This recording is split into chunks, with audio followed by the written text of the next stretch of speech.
3 hours of the very best entitled parent stories from the past year. Get yourselves ready, these Karens are mental. My mum wants to install cameras in my room.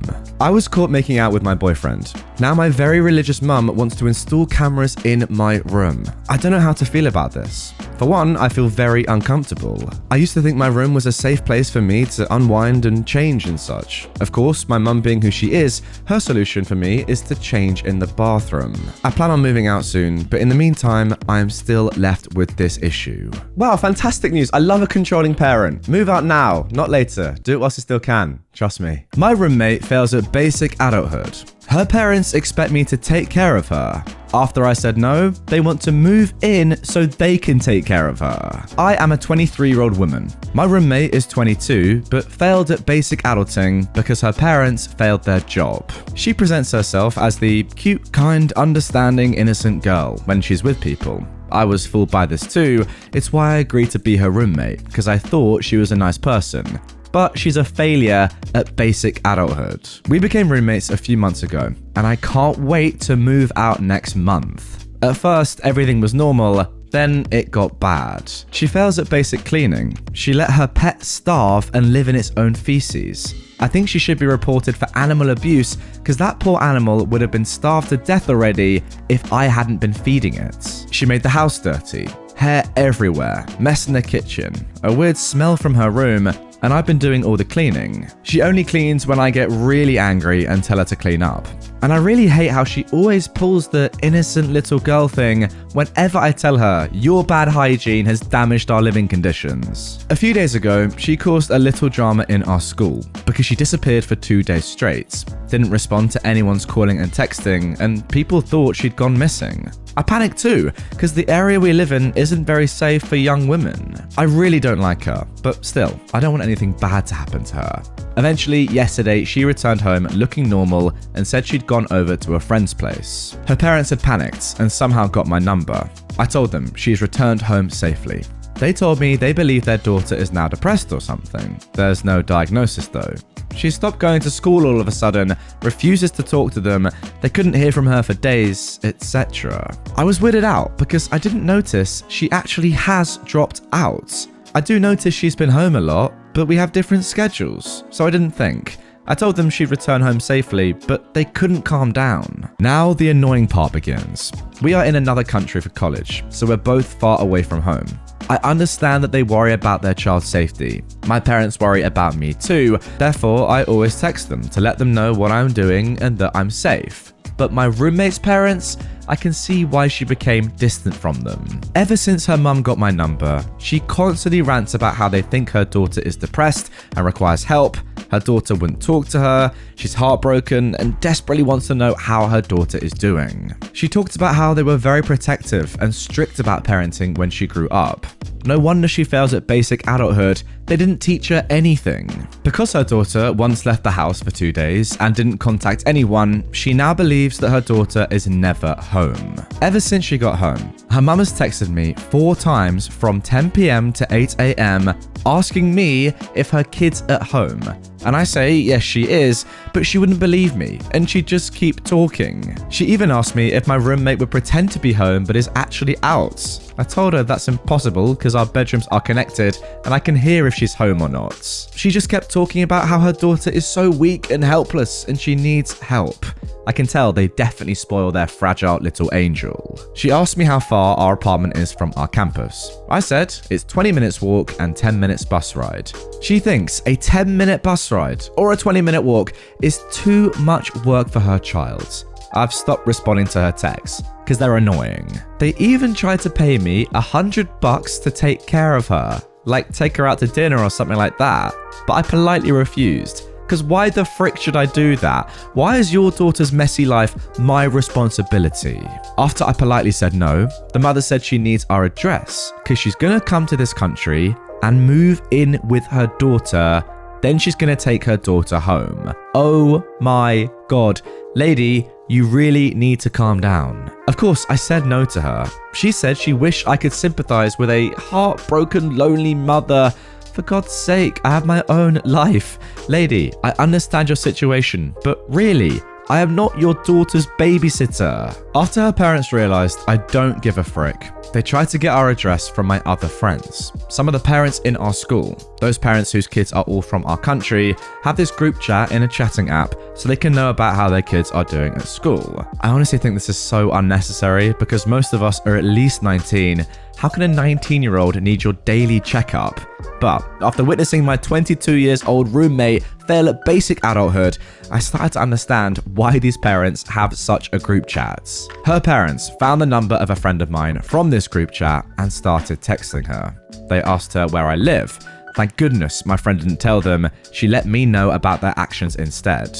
She was asking what was going on with all these messages. Here's what happened after they couldn't get my information from my friend. My friend politely told them she can't help them, and I ignored their text for a day. Then I told them politely to stop contacting me and that I'm not going to let them live with me. Her mum replied, saying they'd finally convinced their daughter to come home, so they're not going to bother me again. Thank goodness. I'm completely fine with it if her parents just want to quickly stop by our place and take her home. But when they first mentioned this, they meant to live with us, not quickly stop by and take her home. They know their daughter isn't willing to go home, so her mother thought it would be a good idea for her to come and live with us. I absolutely do not want to be forced to live with some random old lady who I know nothing of, who has a completely different lifestyle and schedule. I don't think I'm being cold or selfish by doing this.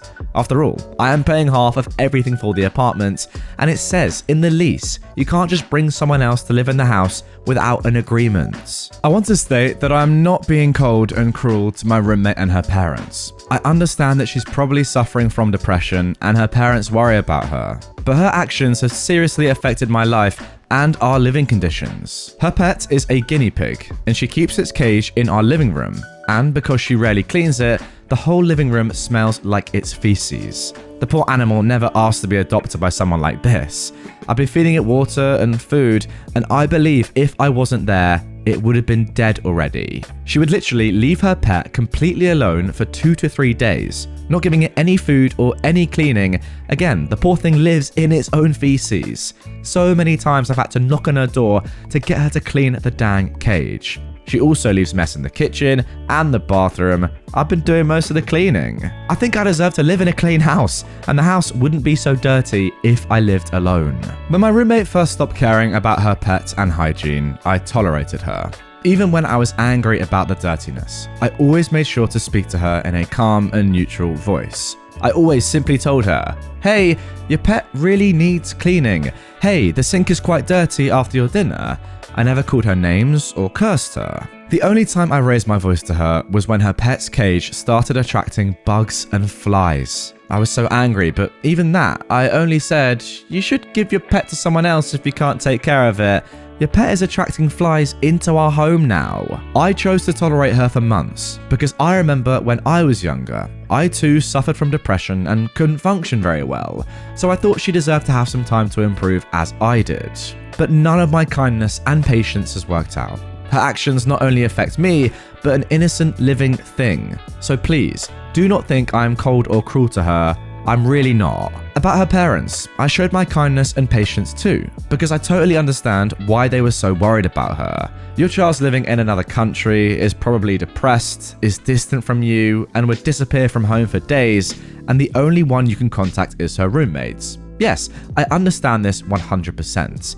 That's why I agreed to let them get my number, text me day and night, and I answered all of her mother's nonsense questions. I also made sure to speak politely to them even when I really was upset with them. But it's become clear they don't respect my privacy and boundaries. I'm totally okay with helping them confirm if their daughter is safe at home, but I can't let them assume I'm willing to be her babysitter. Also, what kind of babysitter is only worth $100? I've got my own life, my own school to deal with, and I don't have all the time to deal with their family business.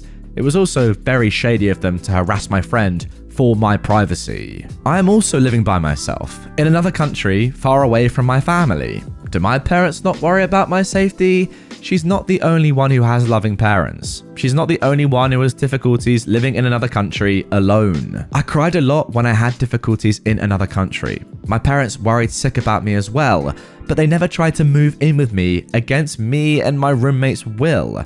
They also never harassed my friend to get my information. I too once suffered from depression when I was younger, and so did lots of my friends. But none of us were this dirty and lazy when we went through all of this. So no, I'm tired of tolerating all of her actions. I plan to let our local animal shelter know about this as soon as tomorrow. I will definitely want them to either take the guinea pig away or give it to someone better.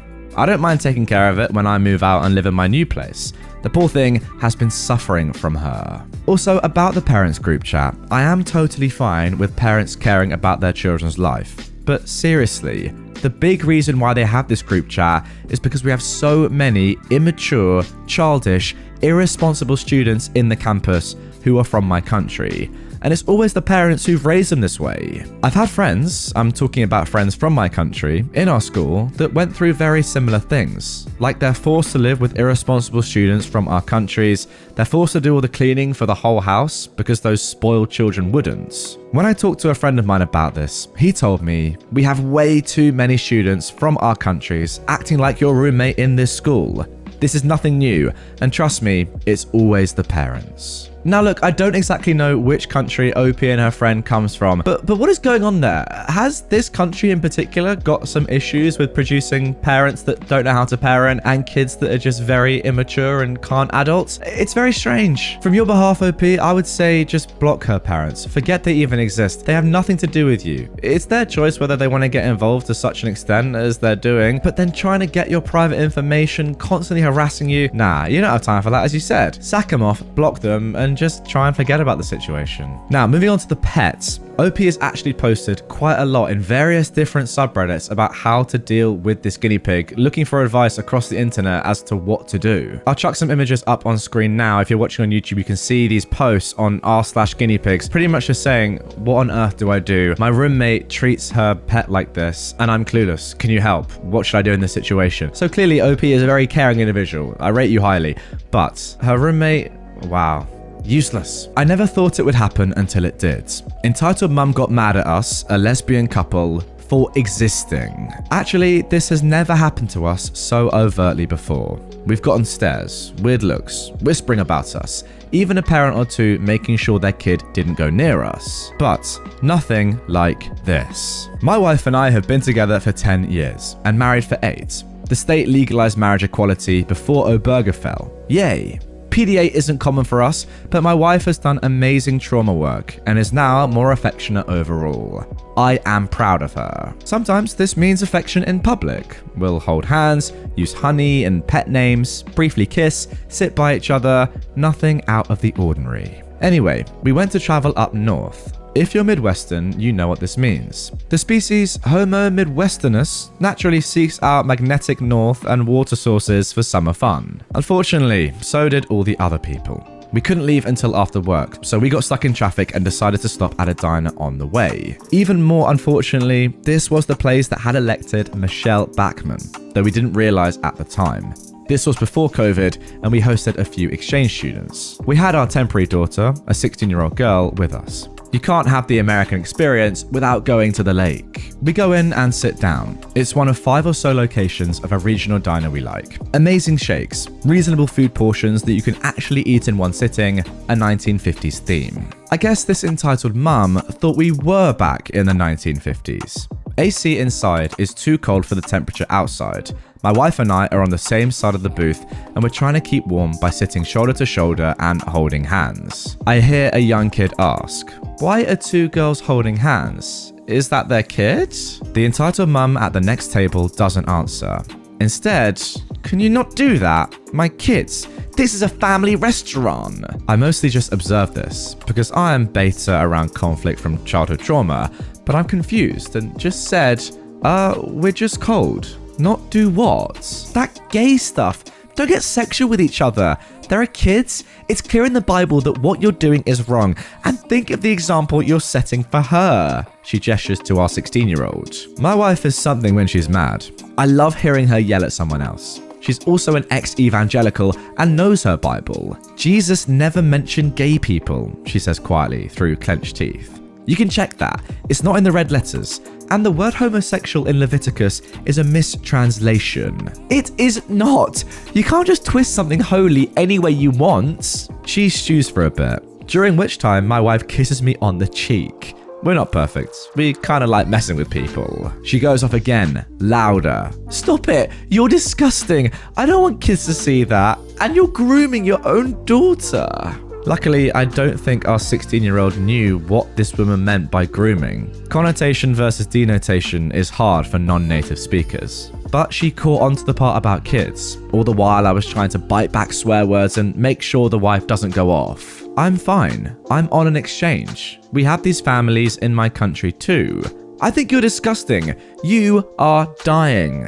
I didn't know our 16-year-old had the linguistic confidence to argue in English, and I suspect a mistranslation. I'm pretty sure she meant your ideas are dying and you're old.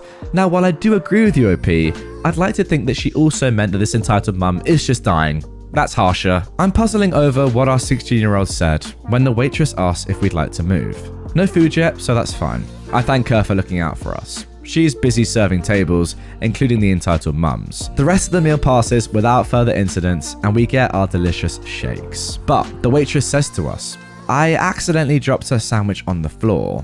I was gonna ask for a remake, but then I heard her going off on you. I assume she let that entitled mum eat floor food.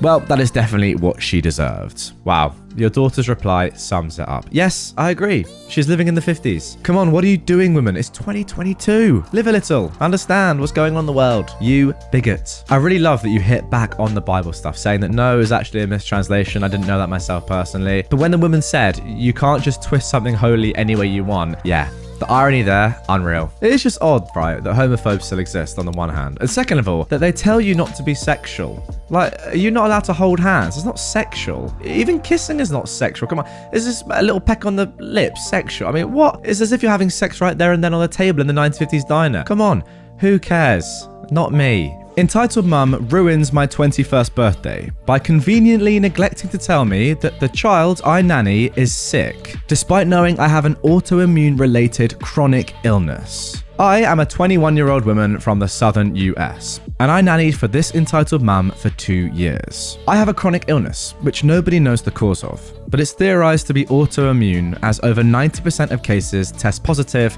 for autoimmune antibodies. If I get a flare-up, I'll be sick for a week and a half, while a normal person might be sick for 3 days. I also get deconditioned and fatigued. The entitled mum of this story was told of my illness at the beginning of my job. I cared for her 2 children, Max, who is 5, and Daisy, 8. Now, Max is not potty trained despite being 5. For clarity, he just turned 5 recently, and his mum mentioned several times that she was trying to potty train him. Now, I saw the kid's potty, but he didn't use it while I was there. He also refuses to wipe himself. I have let him poop directly into my hands while he was lying on the floor, not 3 feet from the nearest toilet, because he threw a tantrum and didn't want to. And yes, I wiped his butt after. He throws toys at me and tantrums often. He breaks things and then points at me and yells, "It's your fault!" Daisy has bullied kids and screams bloody murder randomly to get attention. She calls Max names, stupid, dumb, annoying. Her favorite game is Rich versus Poor, where of course, every time she makes me poor. If I go to the bathroom, she will stand outside, and she sneaks around, stealing things she isn't allowed to, goes through my belongings, grabs things without asking, and has broken my phone before. One time I told her I ran out of phone data, so I couldn't let her use it, and her response was, "Just buy a new one." Okay, look, I want to be clear. I am not blaming the kids. They mimic behaviors that were modeled by others. They seem normal, but I don't know if they have any issues. This is to show how much I gave to the job.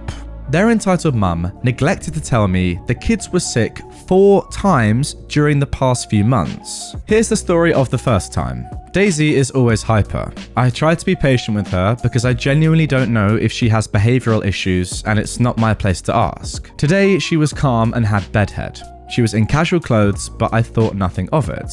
The entitled mum said nothing. When she was gone, Daisy brags to me that she stayed home from school. I asked why, and she said, "I'm sick." I panicked, but I figured her entitled mum was just busy taking care of 2 young kids and forgot to mention it. When she came home, she made a beeline to Daisy. I think she thought she was out of my earshot because she whispered to her quietly, saying, "Poor baby, how are you? Do you feel better?" Luckily, I had great hearing and caught it. As soon as I went home, I cleaned up. Now the second time, again, the entitled mum acted like nothing was wrong. I was not told her kids were sick. When she left, they said, "Guess what?" I ask, "What?" And Daisy again says, "We're sick." Smiley face. I decided to probe and I asked, "How do you know?" Max says, "I threw up twice." Daisy jumps in, "I threw up once." I asked when, and Max said, "Yesterday." I got a cold as soon as I was home and was mildly sick for the rest of the week. At this point, I realized I was intentionally not being told and told family members I wanted to quit. But they told me how mean and terrible I was because you're helping a mother and they can't help it. And babies. The third time, I went to take care of Max. I was told it would be easy and only for a few hours. Within 15 minutes, I hear an ear-splitting crying and go upstairs to find Max sobbing that he had diarrhea and nightmares. I felt bad, so I changed him and wiped the liquid poop off his bare butt. I put him back to bed and he woke up again with more diarrhea. I repeat the cycle and he tells me after I'm done, "Can I tell you a secret?" I say, "Yes, of course. What?" He says, "I'm sick. I have a cold." He hugs me because he's scared and sneezes into my face. His entitled mum again mentions absolutely nothing when she comes home. After that session, I was sick for a week with diarrhea, stomach cramps, brain fog, and joint pain during finals week. At this point, I decided I was going to quit. Yet again, I was gaslit and told I would regret my decision, but I made up my mind. The fourth time. This was the last day after I made up my mind to quit. I was told again this day would be easy. Max woke up within 15 minutes sobbing. I waited a few minutes to see if he would go back to sleep. I then hear the biggest fit of coughing I've ever heard, so I go upstairs and lo and behold, he is coughing up a storm and says he woke up with nightmares and needed to be changed. I changed him. Luckily not diarrhea, but still vile, and he told me again, "Can I tell you a secret? I have a little cold. I feel nauseous and I have diarrhea and a cough." He was terrified, so I stayed in the room with him until the session ended. He coughed the whole time. Again, his entitled mum mentioned nothing. I should mention that out of these times, 3 out of 4 of them were date nights. Only one was school related. Also, the entitled mum knew that I had gotten sick after one of the dates. The "I have a secret" phrasing the kids used makes me think the kids were told not to tell me they were sick. I don't regret being there for the kids while they were sick, or being there with Max when he was scared and couldn't sleep.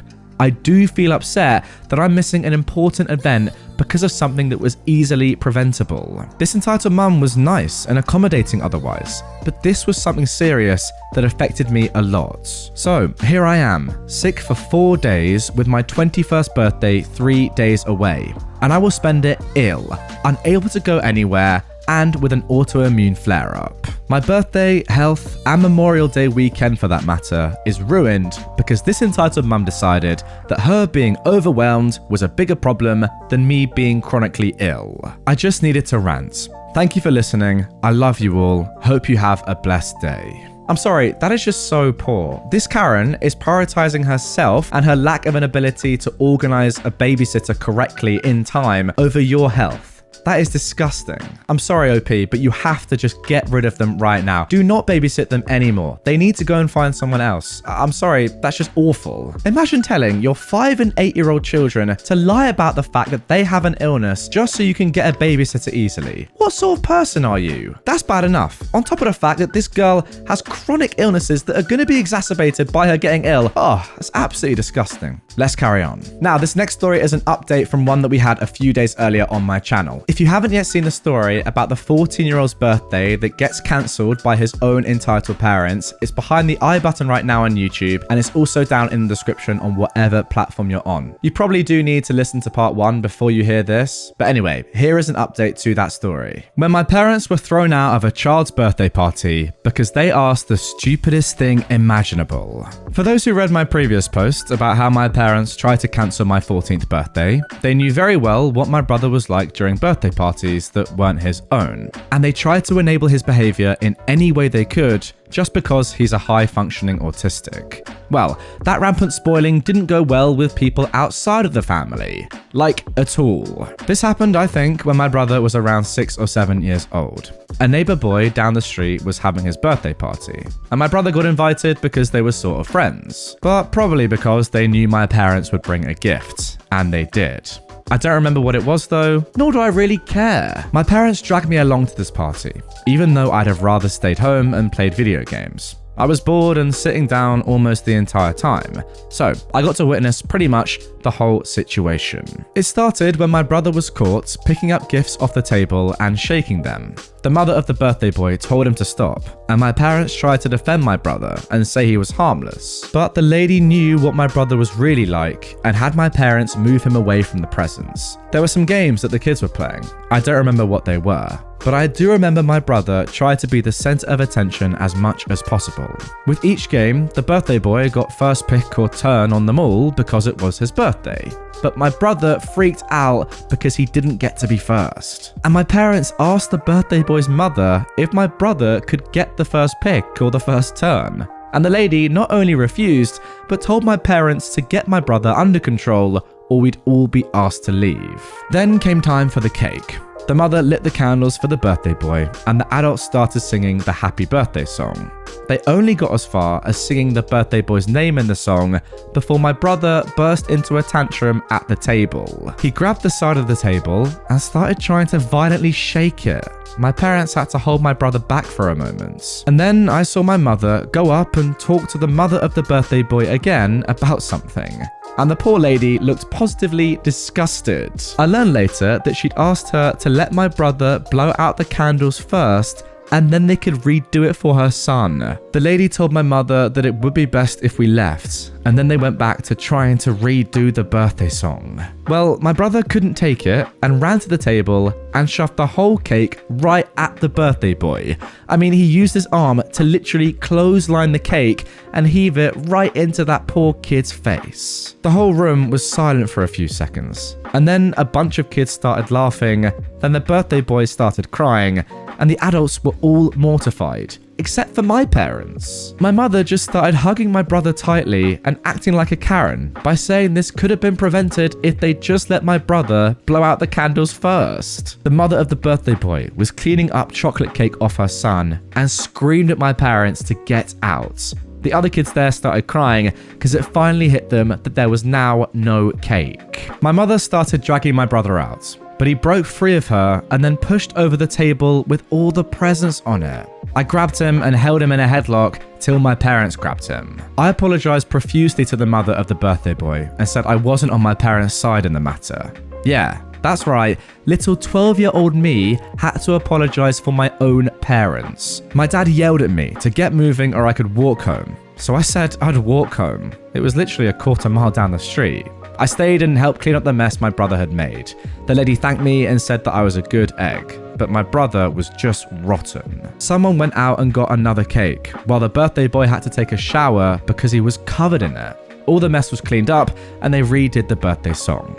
After the party was over, the mother of the birthday boy wrote something out on a piece of paper. It was a handwritten invoice to my parents for the destroyed cake, along with a written threat to call police as someone there with a camera had caught everything. I handed the invoice to my parents and they really didn't look happy when they read it. Then they gave me the cash and told me to take it back to the lady. So I did. And that was pretty much it. Neither that kid or his family ever associated with my brother or my parents ever again. But the messed up thing is that at another birthday party months later, the same situation nearly repeated entirely. Again, my mother asked the parents to let my brother blow out the candles first. She gave a BS excuse as to why. Of course, they outright refused, and my mother acted like a total Karen. My brother tried to knock down the cake. I was on guard though and intercepted him. Then we were told to leave. It was after that my brother was no longer invited to birthday parties that were not relatives. And then, on my next birthday in that same year, when I turned 13, my parents tried to get me to let my brother blow out my candles. and my aunt tore into them for that. It was then I guessed that my parents decided that if I couldn't share, then next year I shouldn't have a party at all. And any previous readers know how that turned out. And as I said, guys, if you don't know how that turned out and you want to know, again, this is an update to that first part. It's behind the I button and again down in the description. Another whirlwind of a story about these two crazy parents. And like I said, when I read the first part, I get it. It's tough. Your son is autistic. I understand that. But there's limits to what you can get away with. Demanding to other people, other children, that your son blow out their birthday candles is a step too far. And then on top of that, just destroying the entire thing. I mean, come on. What's going on there? I do get the feeling that unfortunately OP probably has a lot more stories to tell about his parents and his brother. But wow. Those two, unbelievable. Now, our final story of today's episode is another update from a previous story. For that one, again, get down in the description and the pinned comment. The links will be there for part 1. I read this one just a few days ago. It's about the entitled mum that stole OP's iPad at the car dealership. Without further ado, let's see what happened next. So here we are then. Update. Entitled mum steals my iPad and demands I let her kid keep it. Hi all. It's been a stressful and anticlimactic week. I came back to work on my day off on Monday to talk to the police. The entitled mum apparently doesn't live in the county. She came here to try and buy a car that isn't available in her area, so they had to reach out to the police department there to talk to her. They took my info and told me to fill out a police report online so they can get started, which I did. The next day, the shooting in Texas happened. RIP those little angels. So the police assigned to my case deemed it not important enough and placed it on hold for a 2-day shooting drill that commenced the following day, Wednesday and Thursday. I finally got word back yesterday, on Saturday, that the entitled mum has been contacted and told to either give the pencil back or be charged with theft. I don't know what her reaction was, whether she went to the police or they went to her, or what kind of conversation they had, but I do know she handed over the pencil. 2 of her county cops just came into the dealer a few moments ago and gave me my pencil. They then told me that next time, if I can do it myself, then confront the entitled mum myself. And I was capable of doing so because of the info we had on her. However, they did say that they can proceed with the charges for theft if I wish to do so, but say I should think about her child and that she returned the pencil anyways. Honestly guys, I don't want to make this political, but at this point I was exhausted and did not want to deal with the police or anyone in the legal system further. I just thanked the cops, offered them coffee, and sent them on their way. I really don't know if that was the proper procedure for police work, or if we're all stressed because of what happened on Tuesday. I live in a dominantly Hispanic area, and the tragedy hits us all exceptionally hard. I don't even have the energy to be angry anymore. I'm just really tired and happy to have my pencil back. Now I have 2. I'll probably give my newer one to my little cousin, who wants to follow me in my art footsteps. She doesn't have an iPad, but her sister does, so maybe she can let her use it, I don't know. I wish I had a more juicy and righteous story about how the entitled mum was arrested and paid me money because of a stupid decision she made, but the tragedy humbled me to my core. All I have to say now is take care of yourselves, I love you, and thank you for reading. Yeah, and there you go. I guess not every entitled parent story has to have an unbelievable outcome or update where an entitled parent goes to jail or pays X amount of money, etc. The good thing is you got your pen back. You already had your iPad back, and now you've got your pen back, which is the only other thing that was stolen. So I guess that's a positive. For me personally, I totally understand what OP is saying here, and given the context of everything that had happened about the shooting, etc., she probably wasn't in the right headspace or didn't really care that much to press on and actually follow up with charges that may not have resulted to much anyway. And as for you lot as well, I agree with OP. You know, look after each other. It's a pretty terrible situation that's happened there. All I can say is, yeah, if you were badly affected by what happened, then yeah, look after yourselves. One last thing I've got to say though, just quickly is, these police, like, what are they actually doing? Sorry, but they've done nothing apart from say, take it into your own hands next time. So what, are they just inciting violence pretty much? It's not as if this woman's gonna say, oh yeah, let me just give you back the pen. That's not gonna happen. It didn't happen the first time. What? I don't know, just leaves a bit of a weird sour taste in my mouth. But hey, what can I say? Thanks for the update. Yeah, at least you got your pen back. Good stuff. Mum thinks it would be hilarious to have her kid hold up a sign saying he's been kidnapped. I am a former police officer who had to retire due to being badly injured. but this was one of my last calls before the incident that forced me into retirement. I worked for a small town police department with only 5 or 6 officers on duty at any given time, and we each covered a vast swathe of land. My beat mainly was the rural area and county highway that passes throughout the little town. One clear sunny afternoon, I'm doing speed enforcement on the highway when my radio crackles to life of a possible kidnapping in progress. And the dispatcher proceeds to provide the details of the make and model of the car, including a female driver with short blonde hair. I proceed to get onto my computer to see if there are any more details given about this, and sure enough, there is in the call log. It provides even more details, saying RP, reporting party, reports there is a young kid sitting in the hatchback part of the vehicle with a sign that says, "Help, I've been kidnapped, call 911, and the hands appear to be tied together. While the call is within our jurisdiction, they're nowhere near me, so there's nothing I can do at the moment besides other officers and sheriff deputies who are already looking for the vehicle. All is quiet for the next 10 minutes. Everybody is behaving themselves and driving the speed limit when my radio crackles to life again. We're getting another call regarding the reported kidnapping. They're now traveling south on County Highway 123. And my ears perk up and my heart starts to race as the vehicle is coming in my direction and will be here any minute. As I'm waiting for the call, dispatch gets 3 more calls from fellow drivers who have seen this young kid holding up the "Help, I've been kidnapped" sign and had called 911 to report it. With this stretch of highway being very flat, I'm able to see cars miles and miles away, especially if I'm using binos. And sure enough, here comes the van, and as the van passes me, I can see the female driver who matches the description given by the RPs, and the kid sitting up against the sidewall in the hatchback area. I don't pull out right away, just in case this is an honest-to-God kidnapping. I don't want to spook the driver and get into a high-speed chase. Not to mention, I'm completely alone, and in this type of situation, you want to have a decent amount of backup in case they decide to run, shoot it out, or whatever. So, I wait until she's a good mile or 2 away, then I pull out and tail her from that distance until I can get some backup. Luckily, there is a highway patrol barracks not too far away, and they heard my call for assistance. Just as we pass the road that leads to the highway patrol barracks, I see 4 trooper vehicles pull out behind me, so I fall back and let the troopers take lead. In case this turns into a chase, they'd already be in position. While we're getting into position to stop the van, we're talking about how we're going to approach the situation. Are we going to do a soft traffic stop and proceed as a regular traffic stop and just pull the driver out of the vehicle? Or are we going to do a full felony stop? We decided to do a full felony stop. So we spread out across all 4 lanes of traffic and all turn our lights and blip our sirens at the same time. The female doesn't pull over to the side of the highway in the breakdown lane, but instead slammed on the brakes and stops in the middle of the highway. We all position our vehicles to give us the maximum amount of coverage in case of a gunfight, then get out with weapons drawn while ordering the female driver out of the vehicle. We should have known something was up when as soon as she got out of the vehicle, she started screaming, "It was a freaking joke!" But right now, we're not too interested in what she has to say.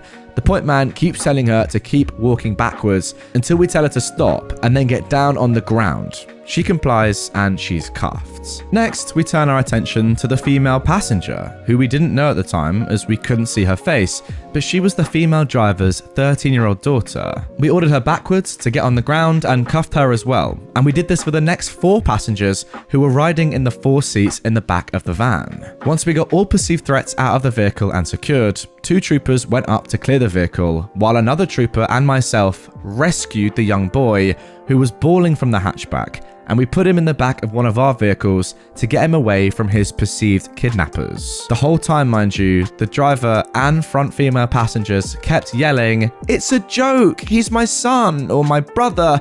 I can't believe you guys!" So, after securing everybody in separate vehicles, we start to get to the bottom of this situation. The first person we talk to is the young boy, who has since calmed down after the female trooper got him a stuffed dinosaur and a snack, and we begin to start asking him questions. This is when we learned the whole thing was the female driver's and her daughter's sick idea of a funny prank. Since the van was full, they decided to put the young kid in the hatchback. They then thought it would be funny to make a sign saying, "Help, I've been kidnapped," and have the young boy hold it up while someone else in the van record the reaction of other drivers after they read the sign. Oh wow. Apparently, they'd been doing it all day and just didn't get caught until they reached our area. After talking to the other passengers, who were all under the age of 16, I learned it was mainly the idea of the mother and teen daughter. And after some discussion with the county DA on how it should be handled, we were told to kick the 4 teenagers in the back loose with no charges, to write the teenage daughter the juvenile equivalent of a ticket for inducing panic, and last but not least, save the best for mum. I opened the back door of my vehicle so I could talk to the mum. As soon as I did, she started to get out of the vehicle when I told her to stay put. She said, "Why? Don't you need to take the handcuffs off me so I can sign the ticket you're gonna give me, right?" I said, "It's not quite that simple. I'm afraid you're in a bit more trouble than a simple ticket. You're going to be charged with several felonies." This is when she lost it and started screaming over and over again, "It was a freaking joke. I can't believe nobody can take a freaking joke anymore. It was a joke. Now uncuff me or I'm going to have my husband sue you for unlawful detention." I proceeded to read her Miranda rights. All the while, she starts sobbing, with no tears I might add, while muttering, "It was a freaking joke." After I finished with her Miranda warning, I asked her if she was willing to talk to me. She told me to F off. So I did just that and shut the door to let her wait for the transport vehicle. By this time, the husband and father had shown up at the scene to collect his kids and the vehicle and was filled in on the situation. All he could do is shake his head and say, "This isn't the first time she's done stupid rubbish like this. It's just the first time she's been caught. I've warned her in the past not to do it because I knew it would end up in a situation like this one." After about 10 minutes, the transport van showed up and took her away, and I went back to a quiet afternoon of catching speeders. The female driver was charged with the following: 7 counts of inducing panic, all misdemeanor. 6 counts of felony child endangerment, 1 for each kid she had in the vehicle. The reason it was a felony is that her actions put her children's lives in danger by forcing us to do a felony stop over a prank. And finally, 1 count of having an unrestrained child. She decided to put her 6-year-old son in the hatchback of the van because they didn't have any room up front. While none of those kids should have been back there, I'd rather one of the older kids instead of the 6-year-old. The reason why? Because the other boys were too tall and wouldn't have been comfortable back there. I mean, look, as pranks go, that is right up there for me as one of the funniest of all time. If you know Sam Pepper and you know the prank that he pulled where he convinced one best friend that his other best friend was dead, wow, this is a similar level. I mean, that's really, really good, isn't it? In all seriousness, this is so dangerous. And the fact that this woman said, "What? It was just a joke. Fine, give me a ticket and I'll go," just shows how stupid she is. Like, I'm sorry, but that emergency stop alone, slamming the brakes in the middle of the motorway, that could have caused such a serious accident.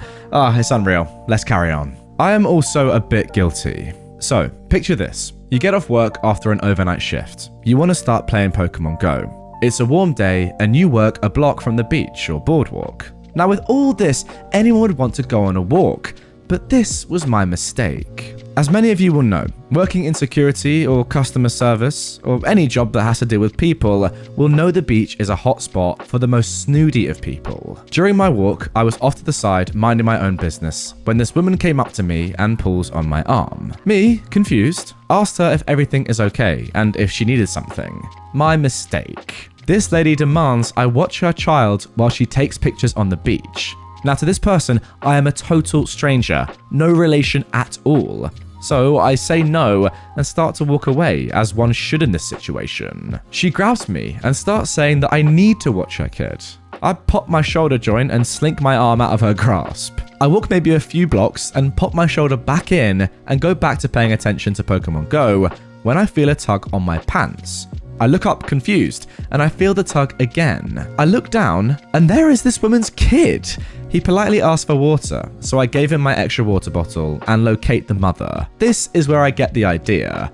I teach this kid the C word. After I make sure he has a firm grasp on this word, I tell him to introduce to her his new word. I think it was maybe 5 minutes. Poplio is a pain to catch. And then I hear that super loud yelling all kids do. But instead of the random normal screaming, it is the C word screamed. And it was loud. every head in the area turns to look the direction of the kid, who was repeatedly, and at the top of his lungs, screaming the C word. Thinking I've got to make myself sparse, I quickly turn around and walk into an alley between two hotels. I hear the kid continuously scream the word. I get to my car, and that is when I start laughing my butt off. I've got no clue what happened after I left the beach. I'm sure I'll hear something about this tonight. I'll update if I do. See, this is what I'm saying, guys. This is the best policy. If any of you listening, watching right now, spot a Karen out in the wild or have an interaction like this with an entitled parent, this is the best thing to do. Just mug them off. Simple as that. Just destroy them. Take the mick out of them. Do what this geezer did. Great stuff. Love it. I wish everyone that met an entitled parent did something like this. I would much rather ask for forgiveness than permission. My wife and I have a pretty nice backyard. It takes a lot of work to maintain it, but it pays off because we all love sitting out there and looking out at our backyard as we eat meals at our kitchen table. Recently, we heard voices coming from the backyard. I went out to investigate what the issue was, and there are a bunch of people doing a senior high school picture session in our backyard. There were 6 high schoolers total among the others present. As I approached them, I asked them what they thought they were doing. The one woman barely even glanced at me, dismissively saying we had such a beautiful yard and would make for great senior pictures. It turns out she was our neighbour from across the street that I'd never met face to face, just the polite waves as you drive by each other.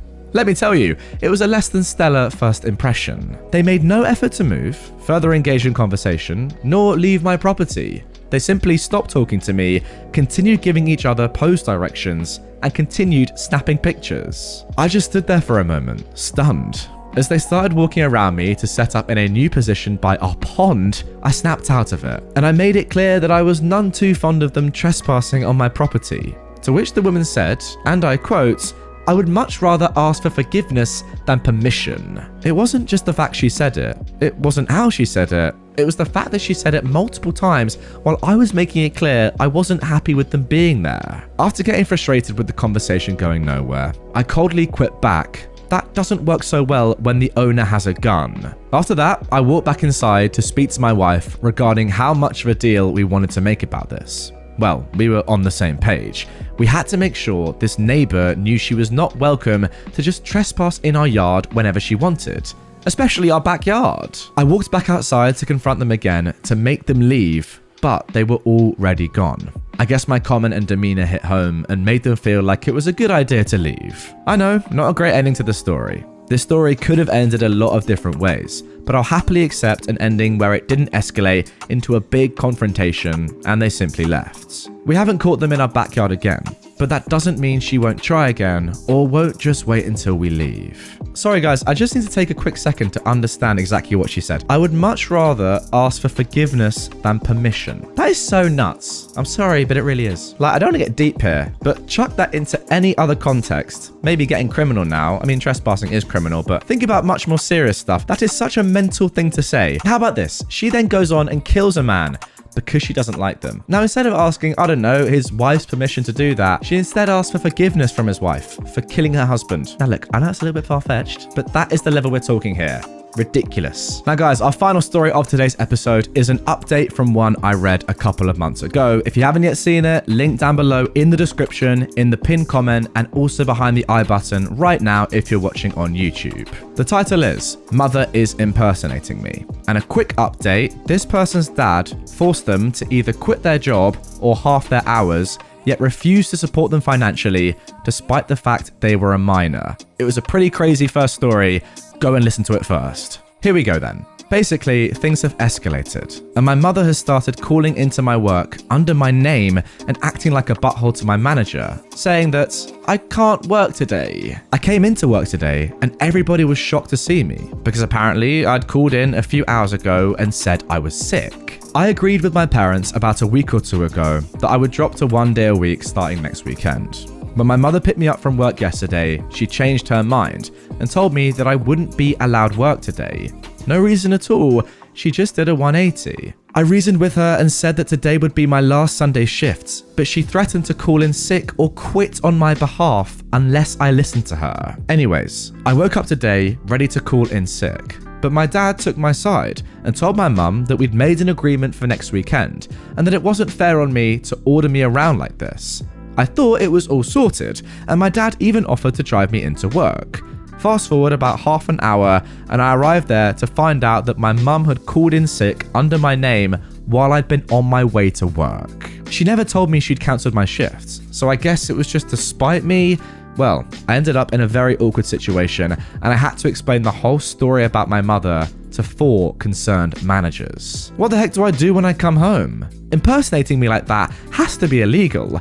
Now my mum is gaslighting me and telling me that she never called in, and is furious at me for even suggesting that she did. What do I say to her to make sure this never happens again? Or even to make her admit that she did it? Well, unfortunately, my friend, judging by this post and your previous one, there is nothing you can say, nothing you can do, nothing you can say when it comes to the truth. When it comes to your mother, that is. She is a wrong'un, and I also don't even know if those lyrics were correct. Can we get those lyrics up on screen? Were they right? Get in the comments, let me know. Dad thinks I don't know he's stalking me. I'm not sure where else to post this, solely because my dad repeatedly tells me that he's entitled to know what I'm doing and to follow me wherever I am because he's my father. Since 2018, my dad has been demanding I engage in a relationship with him. He cheated on my mother for her whole pregnancy, ran off with the other woman, and fathered another kid with her. All when I was 2 years old. Then, radio silence for 20 years. All of a sudden, he's demanding entry back into my life and that I be a sister to this other child. His words were, he deserves to know who his sister is. Like, I'm not even allowed to even know where you are for 20 years, but this kid is entitled to demanding a relationship from me that I don't even want? Okay, sure, Jan. There have been a lot of precipitating events since then, but recently I'm starting to get worried. I blocked his phone number, blocked him on Facebook, and blocked him on Snapchat. He told me he has every right to contact me because he's my father, and I tell him to eat rubbish. I was really very clear I wanted nothing to do with him. All of a sudden, he finds me on TikTok and follows me there. I posted about it, so everyone who follows me there will know who he is and what's happening in case the situation escalates. I feel like there's no place I can go on the internet to get away from him. A lot of people in the comments on TikTok have told me I'm being stalked. I want to report him, but I don't think I have a record of him making threats other than, I'm your father, and if I want this, then it's going to happen. And without an explicit violent threat, there is technically no crime from what I've read of California state law. I know this sub isn't for legal advice, but his whole line of logic is literally, I'm entitled to harass you and make you afraid because I'm your father. Has anyone had to deal with something similar from an entitled parent? So then guys, this is where you need to get involved. If you've ever had an experience like this, get in the comments right now if you're watching on YouTube and let OP know what should she do in this situation. This is mental. It's bad enough that he wants you back in his life, but the way he's going about it, stalking you and finding you on various social media is downright creepy, and surely it has to be illegal. The good news is that you're an adult now, therefore you're independent and can make your own legal decisions, so he has no right to be in your life. But wow, what a man. That is disgusting. My black father called me, a mixed race woman, a racial slur for having a white boyfriend and threatened to kill him multiple times. This happened a long while ago. I found my biological father whilst I was in foster care. He's from the Caribbean. I grew up in Hawaii. My mum is American. She's a whole other can of beans. I would talk to him over WhatsApp and he'd talk to me. He didn't raise me, so this is like an issue of entitlement over my dating habits. He also expressed other things about how I should live my life, like eating pork is evil, and he disliked the fact that I'm surrounded by evil Asians and whites all of the time. You know, normal dad things. That's like being an American GI and finding your long-lost baby in the Philippines and discovering that, oh my god, they don't worship George Washington and they eat dingwan and being mad about it. I was 17 when he found me, and he expected me to be completely in line with his culture and expectations. At the time, he'd send me money, which I appreciated because my foster parents would take all of the money they received from the government and only treated the Filipino foster child with any sense of care or love. If it's not obvious, my foster parents were Filipino. Me and the other non-Filipino foster children were left to fend for ourselves. We had a roof over our heads and some food, but that was the extent of them caring for us. We would have to buy our supplies for school, pay for laundry, find a way to get clothes, toiletries, etc. They were also openly racist. Foster parents eventually lost their license, Anyhow, while talking to my father, it was revealed he was a raging narcissist just like my mother. He'd tell grandiose tales about himself, how everyone loves him, and how I needed to go back to the Caribbean ASAP to get back to my culture, saying how I was a black Caribbean girl. He'd go on and on about culture, how I need to go back to my culture, how I'm a pure black woman and I need to go back to my culture. Whenever I said I was mixed, he said it was American cultural confusion. He was pretty racist against practically everyone who was not specifically exactly like him. Meanwhile, he wants to choose my husband, who of course has to be pure black, dark-skinned, with dreadlocks like him. The audacity to think that he has the right to select a husband for his estranged daughter who grew up in the comparatively socially progressive Hawaii shake my head. At the time, I started dating this white guy who I thought was cute and we hit it off. It turns out we share a lot in common. Fast forward, my father kind of finds out because I casually mentioned my friend. I feel like I'm lying by withholding information, so I come clean. My father threatened to fly to Hawaii and kill my boyfriend, and called me a nasty, Americanized racial slur, a sellout, that no one trusts black children with white fathers, that race mixing is American degeneracy, along with feminism and homosexuality. He then disowned me and stopped talking to me. Not without a bunch of threats, calling me a dumb white girl, an American with no culture, and a sellout. My dad is great, yeah. I'm just so dumbfounded by this man. He has me with a white American woman and gets mad that when I'm raised by her, I don't share his cultural ideals and I see myself as mixed. What? Also, years have passed since then. Me and that guy I talk about are engaged and we live together in a pretty alright neighborhood with a pool and a dog. We're living pretty okay. I have no contact with my father. Oh, well, finally some good news at the end of that story. I was getting pretty worried there that this was going to end up with him forcing his way back into your life, and that would have been truly terrible. Thank God that this guy is no longer a part of your family. It looks like you're doing amazingly without him. Good decision, and I hope you enjoy the rest of your life. Pick your family or your boyfriend. A year ago, almost to the day, I learned I was pregnant. My boyfriend, now husband, and I were excited. We talked about kids one day, but our son decided to join us earlier than expected. It's fine, we love him dearly. My parents, on the other hand, I'd planned to tell them when I was much further along. That way my little boy would be outside the 12-week danger zone and I could confidently say I was having a baby. That plan changed with a miscarriage scare and a hospital visit. My baby was fine, but I was scared to death. I got to my car after it all and proceeded to call my mum and break down crying. Now, my parents are deeply religious, members of the LDS community, so they're Mormon. Finding out their unwed daughter was pregnant was quite a shock to them. My mum is also a narcissist, so this was clearly a personal attack to her self-image on my part. She at least was chill with most of it, having gone through 4 turbulent pregnancies herself. So I can say she tried to alleviate my stress a bit. Dad is a whole other story. One day, in between packing up my apartment for storage and stressing about not stressing, he called me to have a serious chat. He started off by telling me he forgave me for my sins and to give me some advice. Namely, go to the temple, get sealed to my child, and do all their work, baby blessing, baptism, etc., behind my husband's back. Don't let him stop you from receiving your eternal blessings, he'd said. So I should separate my child and their father? You'll still have your family, and if so, you can choose to visit your husband in the terrestrial kingdom later. Save yourself for the higher glory. There are multiple kingdoms of heaven, it gets unnecessary. But if families are meant to be together forever, why should I separate my child and his father, who I love? Only families who live by the gospel standard get to live together in heaven. You'll have to choose between your family and him. I don't remember what was said after this, but I know I was distraught. For a faith centered on families, he was quick to dismiss the one I'm building now. He also doesn't see my marriage as legitimate because we didn't have a temple ceremony, and we're waiting to have a full civil ceremony until later. He still bombards me with church propaganda and insists on me getting that stuff done without my husband's approval because your baby's eternal soul is more important than your husband's feelings. I will add here at the end that my husband and I are choosing to raise our son without direct religion. let him discover what he believes, and support him in it as he gets older.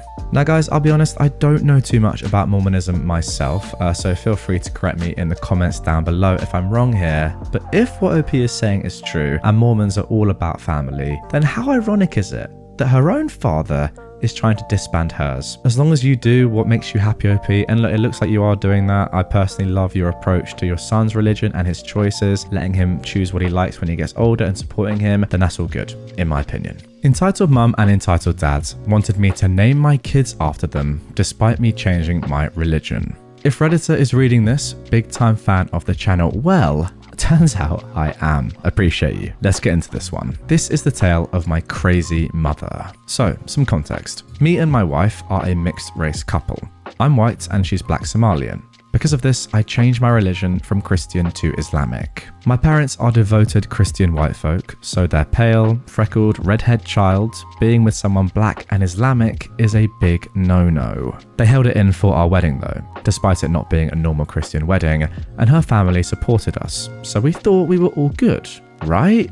Wrong. About 3 years later, we found out we were going to have a child, a girl, and we couldn't wait. My wife, let's call her Maya, wanted to name the baby after her sister, who had passed away due to cancer. I immediately said yes, because I just want to make her happy. Plus, I like the name. Let's call her Romesa. That's not her real name. When my parents found out though, they were not happy. I went to their house and this was our convo. Note, my dad isn't as entitled as my mum, but he is rather strict, even though we joke a lot together. Mostly, he fears her and goes along with whatever scam she pulls. Oh, hi OP, how's your wife doing? She's doing great. How are you? I'm okay, Mum said sadly, but I was thinking of baby girl names for you. Oh, thanks, but we've already chosen a name. Oh, I know, Rumisa, she pronounced it incorrectly. Anywho, I have a name that's actually perfect. It's my name. Isn't that a great idea? Side note, my mum's name, I'm not going to say her actual name, is not an Islamic name. Let's call her Maria. Sorry, yeah, I can't. It's not Islamic and my wife wanted it, so I support it. She frowns before immediately getting cross and raised her voice. Oh, please, I know my child more than she does, and I know you don't actually want that. You clearly want your offspring to have a nice Christian name, she refers to herself, and be a devout Christian like me. Why are you being selfish? I just want to be remembered in the family after I pass. She was 52 years old at the time of the story. Think about the woman who raised and helped you become the man you are today, who stopped you from making bad decisions that are bad to Jesus. I bet your wife has intoxicated my baby's mind with evil thoughts against God. I was a little ticked off by her at this point. Mum, calm down. I'm not your baby anymore, and I can make my own decisions. This is ridiculous. Why are you so disrespectful? Are you possessed? You're not the boy I raised. She then called my dad from upstairs. Now, my dad's never been a bad guy, just a bit selfish at times. He's mainly bald head, orange Viking beard guy. So, my dad comes rushing down as my mum starts bawling that I was being rude to her and I was on the wrong path to hell. My sweet old dad proceeded to give me an earful about how I need to apologize to my mother about stressing her out. He then demanded I did as she said and name the baby after her. Then he promptly asked me, well, more like told me, to do the same with his name if we have a boy. I just left afterwards, and I didn't see them again until the birth of my child. Of course, we put the original name down for our child like we intended, but my mother had apparently been telling everyone, and I mean everyone, about how we were going to name the child after her, and how she would be just like her, with pale skin and dark brown hair with blue eyes.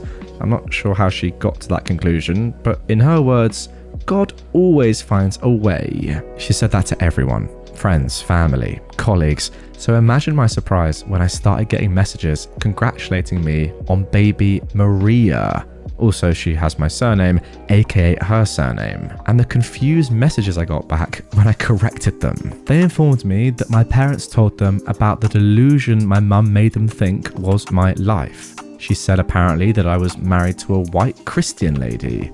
I was becoming a pastor, and worst of all, they showed me images on mum's Facebook and social media of me with scraggy hair, a beard, and a leather jacket, compared to me with short hair, clean shaven, with church clothes on, taken at different times, and her messages about how I was misguided as a rebellious youth, but she helped me find God, and then I was straightened out and became what she wanted. The message that still annoys me to this day is, my son is going to be the next Nicky Cruz, and I feel safe knowing I've helped him into making a person who will spread the word of Jesus and will make the world a better place. I was so annoyed that she basically rewrote my entire life without me knowing, all how she wanted me to be. The final straw though was when I got to their house after my baby's birth. We went to my mother's, who proceeded to hog the baby while not looking so pleased. The baby didn't look like her, lol. Before asking, when is the baptism? Mum, we're Islamic, remember? The baby is also Islamic. What?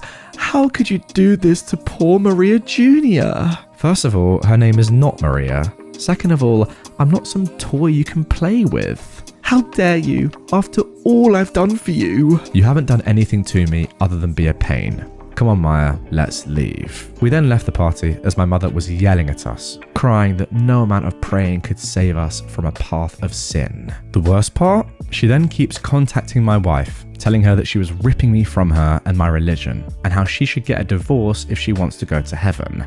That type of stress should not be put on a new mother. She also keeps telling me to divorce her and come back to the church and let her see her grandbaby. But she continues to call her Maria Jr. and refuses to accept the name we gave her. So yeah, that's my story. Thanks for reading. Oh my god, dude, that is mental. If you are watching this video, OP, first of all, I'm sorry that your mum acts like this. Second of all, if you want to give us a cheeky little update, get down in the comments and I'll pin it. Unbelievable is all I can say to that, really. I always feel weird, like, telling people to stay away from their own parents. Because if you think about it in isolation, that is such a weird thing to say, like, don't have a relationship with your parents. And I'm sitting there in my room saying that to them. But once again, I find those words wanting to pass through my lips, because how can you have a relationship with someone like this that refuses to call your baby by their actual name, tells you to change your religion, and then demands that you divorce your wife? What? Friends think I shouldn't mourn a death. About 6 years ago, my daughter-in-law passed away due to an overdose. To say that her death rocked our family to its knees is an understatement. I still cannot say her name out loud without choking back sobs. There are some family members that cannot even speak about her yet, which includes my son, her husband. I'm wiping away the tears as I type this, thinking of her death and such a young life being cut short and everything she missed out on. She left behind a baby, my grandchild, that I've had the honor of raising since her passing. My son was incarcerated when she passed away. 5 years ago, her mother wanted to have a celebration of life for her daughter, my daughter-in-law, at the 1-year anniversary of her passing. We put great effort into a celebration, not a mourning. It took a lot of willpower to keep it a happy celebration of her memory, and the happy-go-lucky person she was before her addiction quickly consumed her. At the end of it, I was emotionally drained. I maintained my happy face until I was home. I asked another family member to keep my grandchild for the night as they were too young to understand what was going on that day and needed to be taken care of. I needed time to decompress and be taken care of by my husband. A few hours after being home, a few drinks in me, I'd cried myself to sleep. I slightly woke up when I heard my husband talking on the phone. I heard him say, "No, I don't think she's up to it." A few minutes later, he repeated that, along with the reminder of what day it was and where we had been that early afternoon. After getting off the phone, he checked on me, asked if I was hungry yet, but to go back to sleep. I don't know how long it was. I'd went to lay down in my bed instead of the couch. I was deep asleep when someone yanked the blanket off of me and told me to get my lazy butt out of bed. I'm not gonna lie, I came up swinging. There stood my maid of honor. I asked her what the frick her problem was. She smirked and said, "Get your butt in gear. We're going to the bar to hear this band. No excuses." I shook my head and said, "I can't. I'm done for the day. I've got no more in me today." I've smiled and played nice all day when in the back of my mind, all I could hear was an endless loop of the phone call telling me that my daughter-in-law had died. Oh my god, everyone wants to go. Move it. No, really, I'm not up to being around more people. I can't take another crowd. My head hurts from the stress. I'm not up to loud music and bar noise. You're being selfish. We all want to go and you're holding us up. Get ready. Whatever. Bye. The door's behind you. You know, you need to get over it. She's dead. D-E-A-D, dead. She's gone. You can't bring her back. Do you think I don't know that? But I spent the last year being the rock for everyone. I'm taking tonight for me, and I'm going to cry for everything that she's going to miss out on. Oh, boo-hoo. A drug addict died. You're all better off without her anyway. What did you just say to me? I know you didn't just say that to me. Please, tell me that was my imagination. I'm hallucinating from the stress. I said it. I have no use for addicts, and you know it. The only good junkie is a dead one. Now, quit pretending she wasn't something she wasn't, get yourself together, and forget about her. Get out of my house. Don't ever call me, text me, come here, ever again. Get out now before I put you out. You know I'm right, and you can't handle it. I said, get out. I'm not proud of this, but when she didn't immediately move, I grabbed her and physically shoved her every few feet with her stumbling and trying to still talk to me. We hit the front door and I shoved her out as hard as I could. She landed on her butt. Our husbands were standing outside. My husband grabbed me to restrain me. Hers helped her up.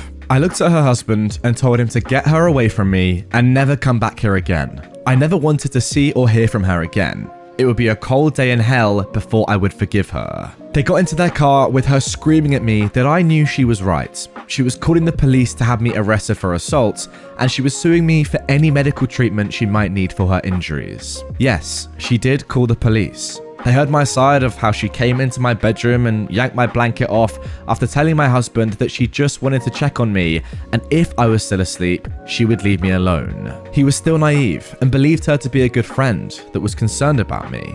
But they said I had a better case for assault against her since she was in my house and provoked me. Her husband apologized to mine, and I've told my husband they can still hang out, but I won't ever have a thing to do with her ever again.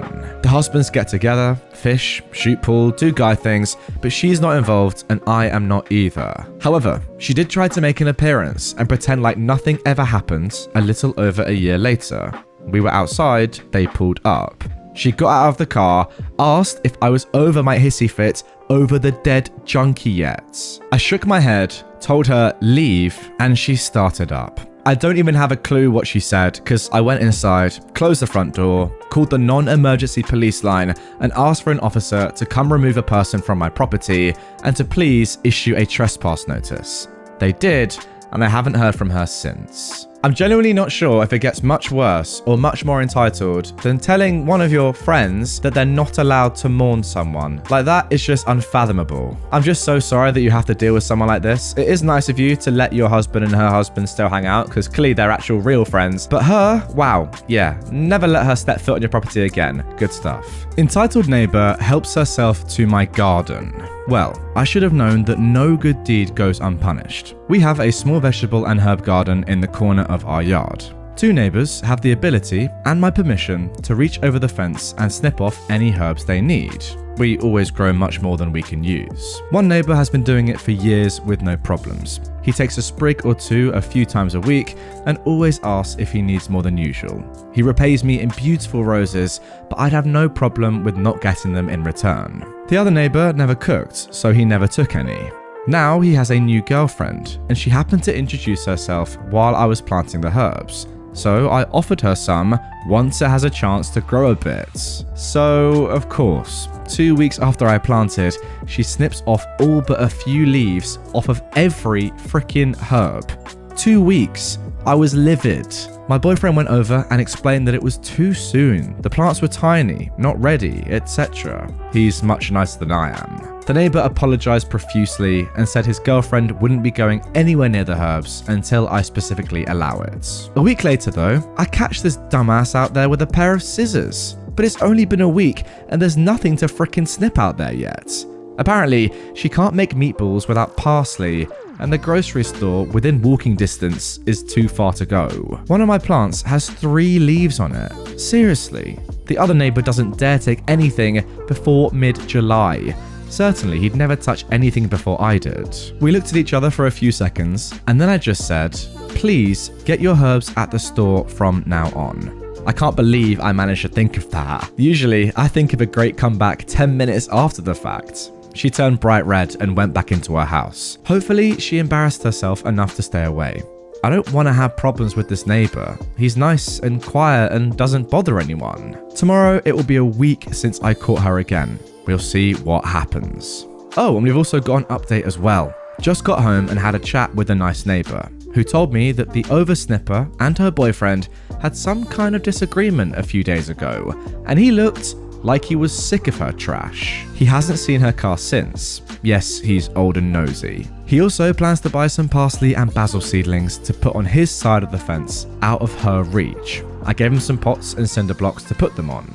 You can't really see them from the other neighbor's yard unless you crane your neck, so that should work. With any luck, I will not be posting about her climbing into his yard through mine in the near future. Oh, there is nothing I hate more than when someone else, like this, is really selfless and says, look, you can come over and have some freshly grown, organic, free food, and then that person just takes the mick and goes way too far with it. Like, surely just be grateful for the fact that you're getting organic, free vegetables and, herbs that you can use in your own food for free, and don't go overboard and just destroy the crops. Like, come on, there's a line, be respectful. You're the one that's getting the free stuff. Even Tinkerbell has had enough. This is an old story, but it just popped into my head while I was hunting through videos on YouTube, so I figured I'd post it. Years ago, shortly after I'd left the service, my girlfriend, now wife, and I moved in together, halfway across the US from both of our respective families, long stories for another time, and to a place where we both had friends as a result of our military travels. One of my wife's friends, we'll call her Anna, had gotten married in the intervening years since they'd last been together, and was in the process of a divorce since her husband had knocked up the checkout girl at the local orchard. She had left the home, a single wide trailer, important for later, they owned, left the car they owned, which she'd solely paid for and was still in her name, moved back in with her parents, and got a second job. She already worked at a large big box retail establishment. Of course, my wife and I commiserated with her on multiple occasions about how poorly she'd been treated. Anna made a remark at one point about missing her bills that month. My wife asked, "What bills? You live with your parents. You've got 2 jobs, no credit cards, and you never do anything expensive.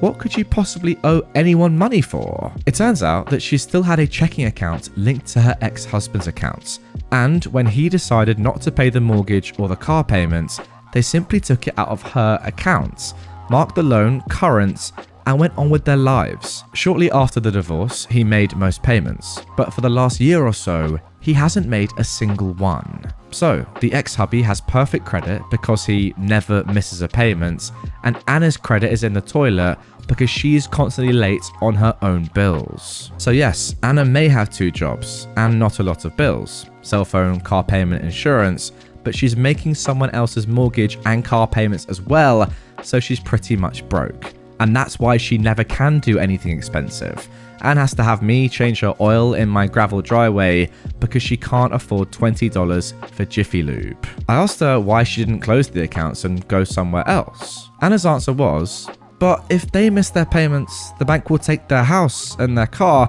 and they have a baby. I can't do that to them." Wow, I'm just gonna say, Anna is such a kind person. I can't believe her husband did that to her.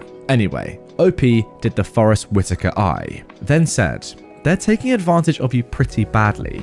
They've established that you'll pay all their bills for them, and they can do whatever the heck they want, because you'll never force the sale of the house or car. If I had an option to pay my bills, or pass it off to someone I don't like, I'd let them do it every time.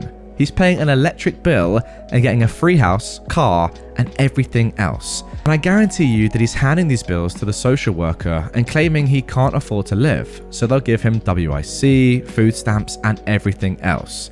Look, you're funding the lifestyle of a butthole who cheated on you and a woman who knew he was married, because every time she came over, she made him take your wedding pictures down so she didn't have to look at you while she naughtied your husband. You're paying bills for a guy who was so dumb that he thought he couldn't get a woman pregnant he wasn't married to, and a woman who thought if she had an orgasm before she came over to sleep with your husband while you were at work, her egg would be gone and she couldn't get pregnant.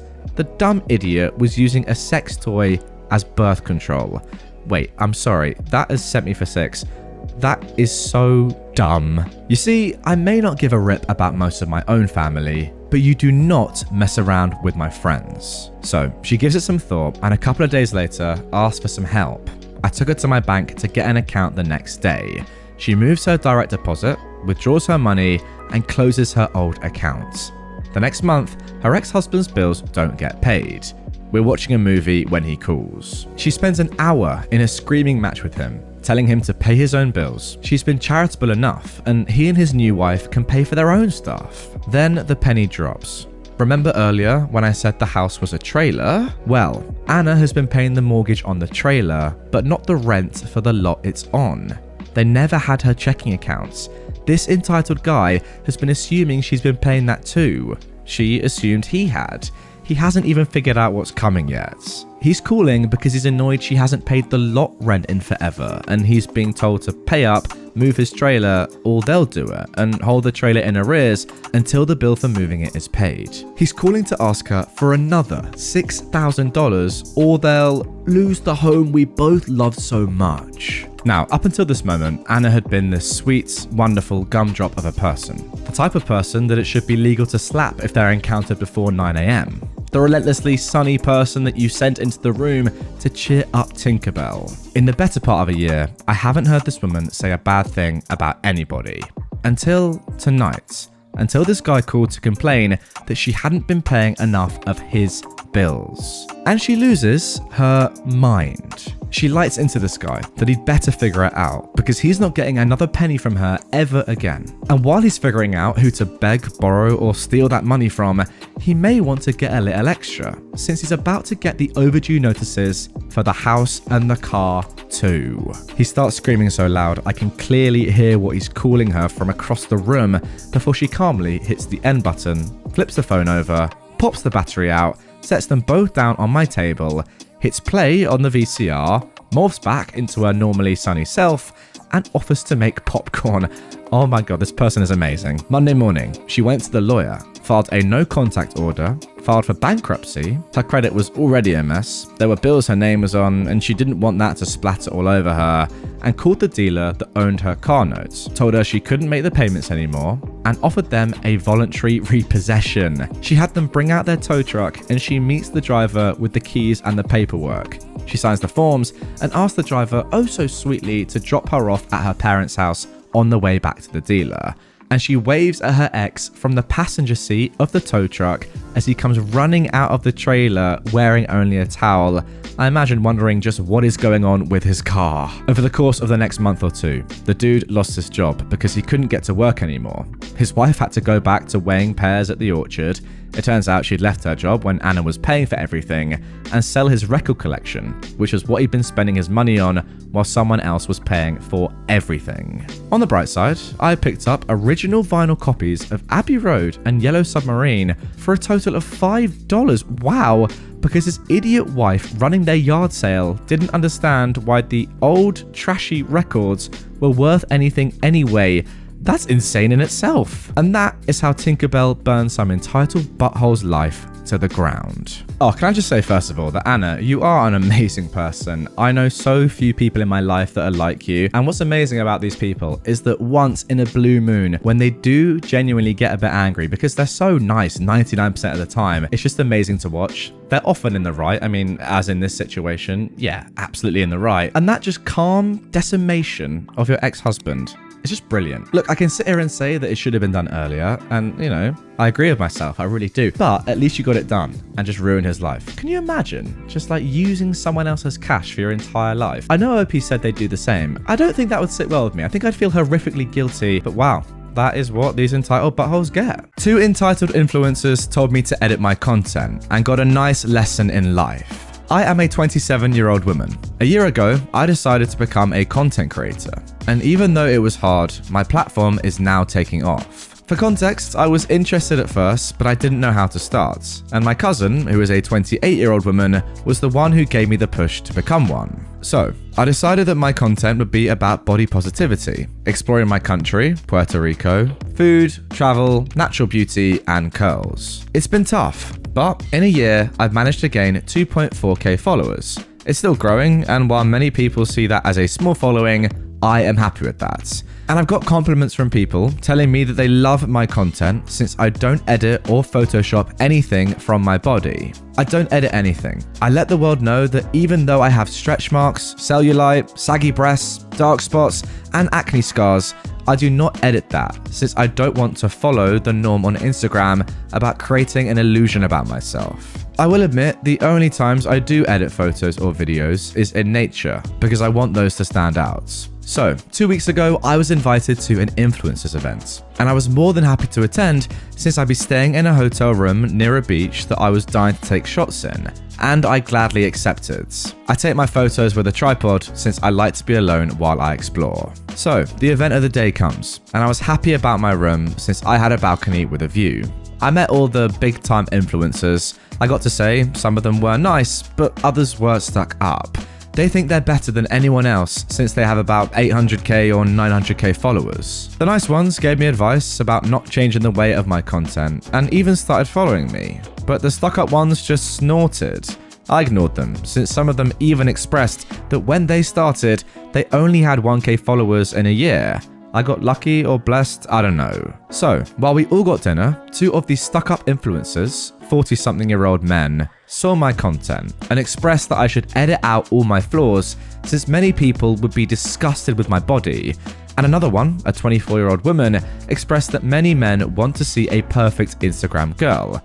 You know, girls with long hair, very feminine, makeup, and the one thing I hate the most, photoshopped or face-tuned. And they don't want to see one with flaws, and that my content won't get me anywhere. They both said this while they had a smug smile looking at me. There was a silence at the table, and my cousin, the one that motivated me to become an influencer, glared at them. I wanted to cry or lash out at them, but I decided to be honestly cruel. I smirked at them and told them, while you are entitled to your opinion, I love that my content is real and shows I have a real body and don't follow the ridiculous beauty standards, and I could show you the amount of DMs of people loving that I keep it real and love that I make nature stand out, but I don't care about giving a fake illusion about myself. They glared at me, and I told them that I'd be taking my leave since I do not like keto dinner, and I found a place nearby to eat quesadillas, and I wanted to see some new murals as well, for photos because that wall looked amazing. I left, but my cousin, her fiance, and some influencers followed me.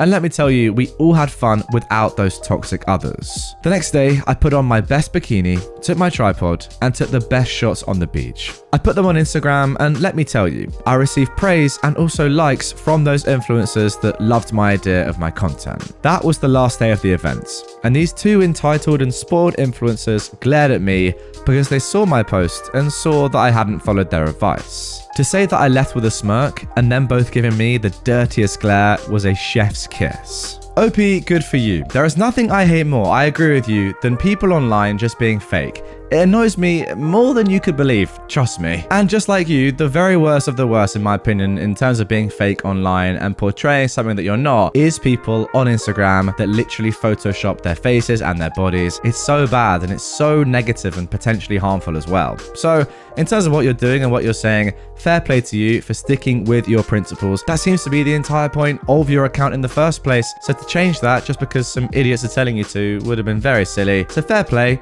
sticking up for yourself, doing what you love, and by the way, what is a lot more healthy than what they're doing, most likely. My parents enabled my little brother's mini bike mayhem with my mini bike. When I was 17, I bought a used mini bike and used it to get to and from a part-time job. Those who've read my previous posts know what my little brother is like. The boy my parents extra coddled because he was diagnosed as a high-functioning autistic. And anything I had, my brother had to have too. And if I refused to give it, my parents generally took it. At least until that behavior was exposed to the public when my parents tried to cancel my 14th birthday. Guys, if you haven't seen that story, link is down below in the description and behind the I button right now.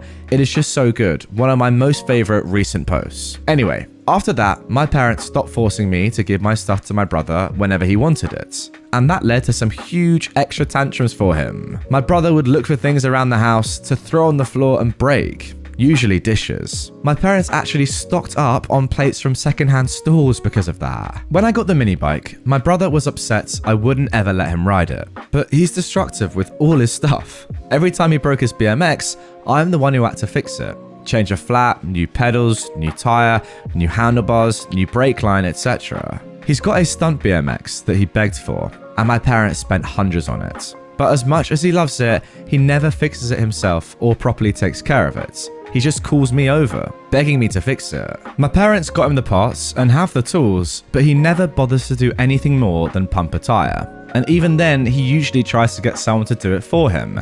He's also very careless in where he leaves the bike. He left it in a neighbor's driveway, and its handlebars got run over by the neighbor's van. He somehow destroyed the pedals, and a new pair had to be put on. He broke the rear brake line while having a tantrum too. The tyre was understandable since those were out, but it wasn't hard to swap it, and I shouldn't have had to come over on a Saturday to do it when my brother is perfectly capable of doing it himself.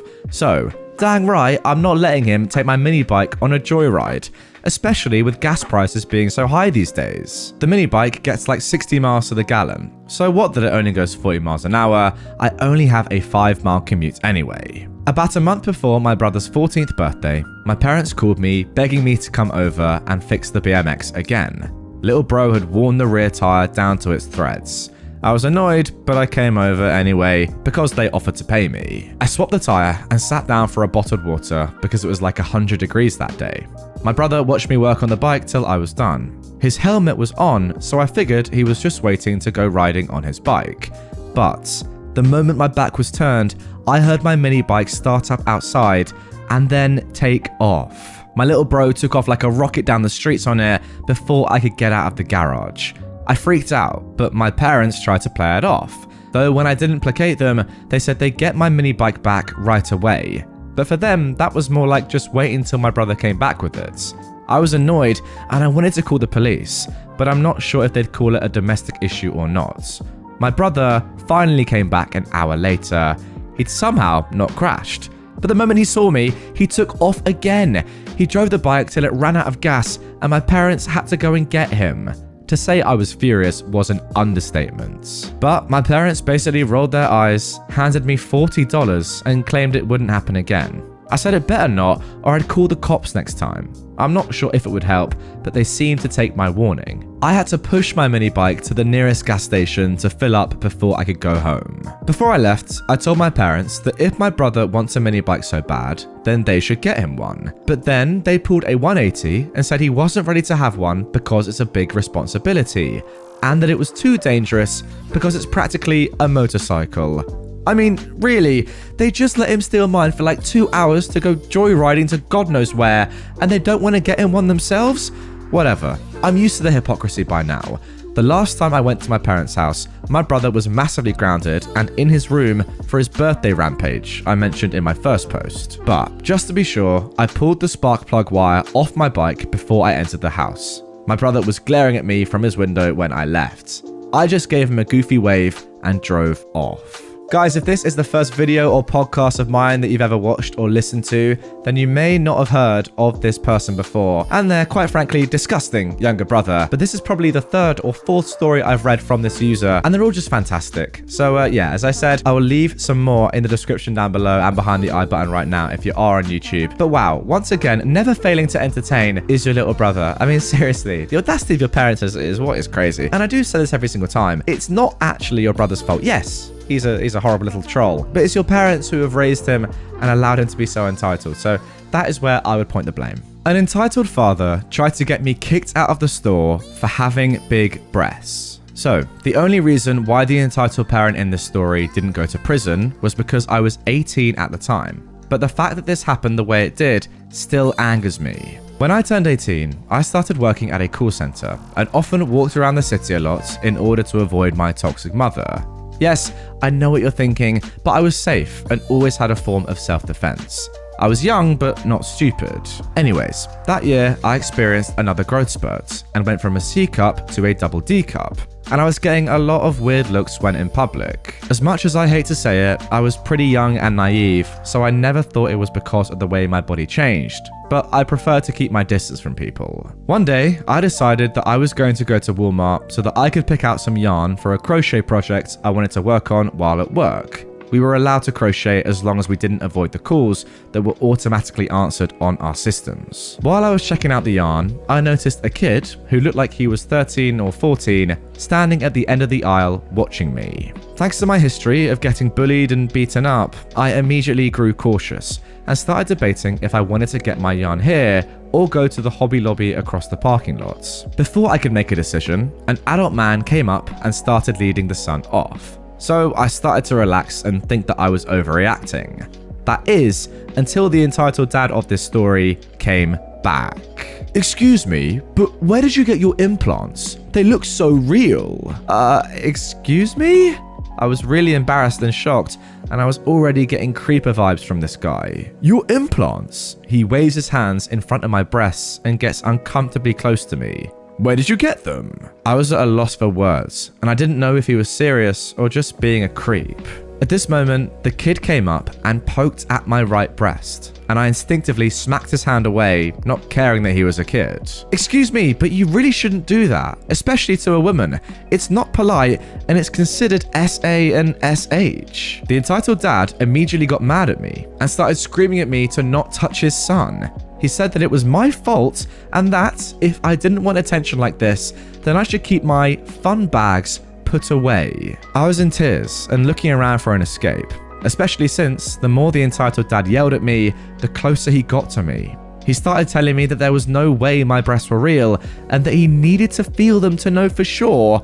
He even told me that I needed to let his entitled son touch them so that he could learn the difference between implants and real breasts.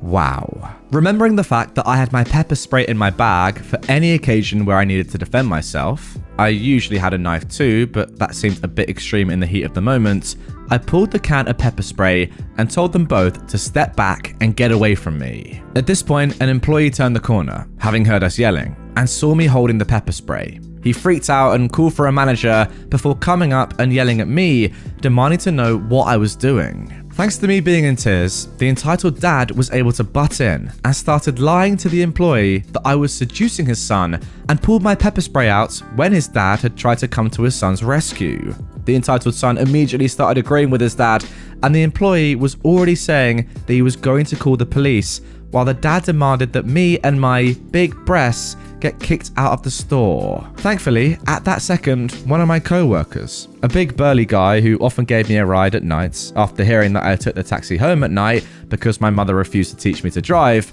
rounded the corner, leading a manager right to the mess. The manager demanded that everyone shut up and calm down, and when we had, he turned to me and asked my side of the story. I told them how the entitled dad insisted that I needed to let them feel my breasts to see if they were real, and how I'd already explained that I wasn't comfortable and didn't want their attention. The dad then backtracked on his story, trying to defend himself and his kid, saying it was all for educational purposes, lying that I'd agreed beforehand. This is when my co-worker got mad and pointed at the camera at the end of the aisle, reminding them that it would have caught everything. The entitled dad and his kid both went silent for a moment before making a break for the exits. The manager took off after them, yelling at them to stop, and my co-worker berated the employee for threatening me the way he did.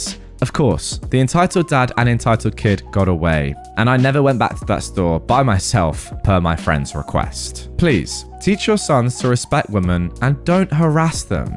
Plenty of us are insecure of our bodies and don't want the attention our bodies attract, and we appreciate it if you don't make things worse for us. Also, never assume that a woman's body is fake or that you're entitled to touch it. Oh, honestly, stories like this are just sad, aren't they? Because you just know that this dude is setting the worst possible example for his son. Like, I'm sorry, but is that not SA? It is, right?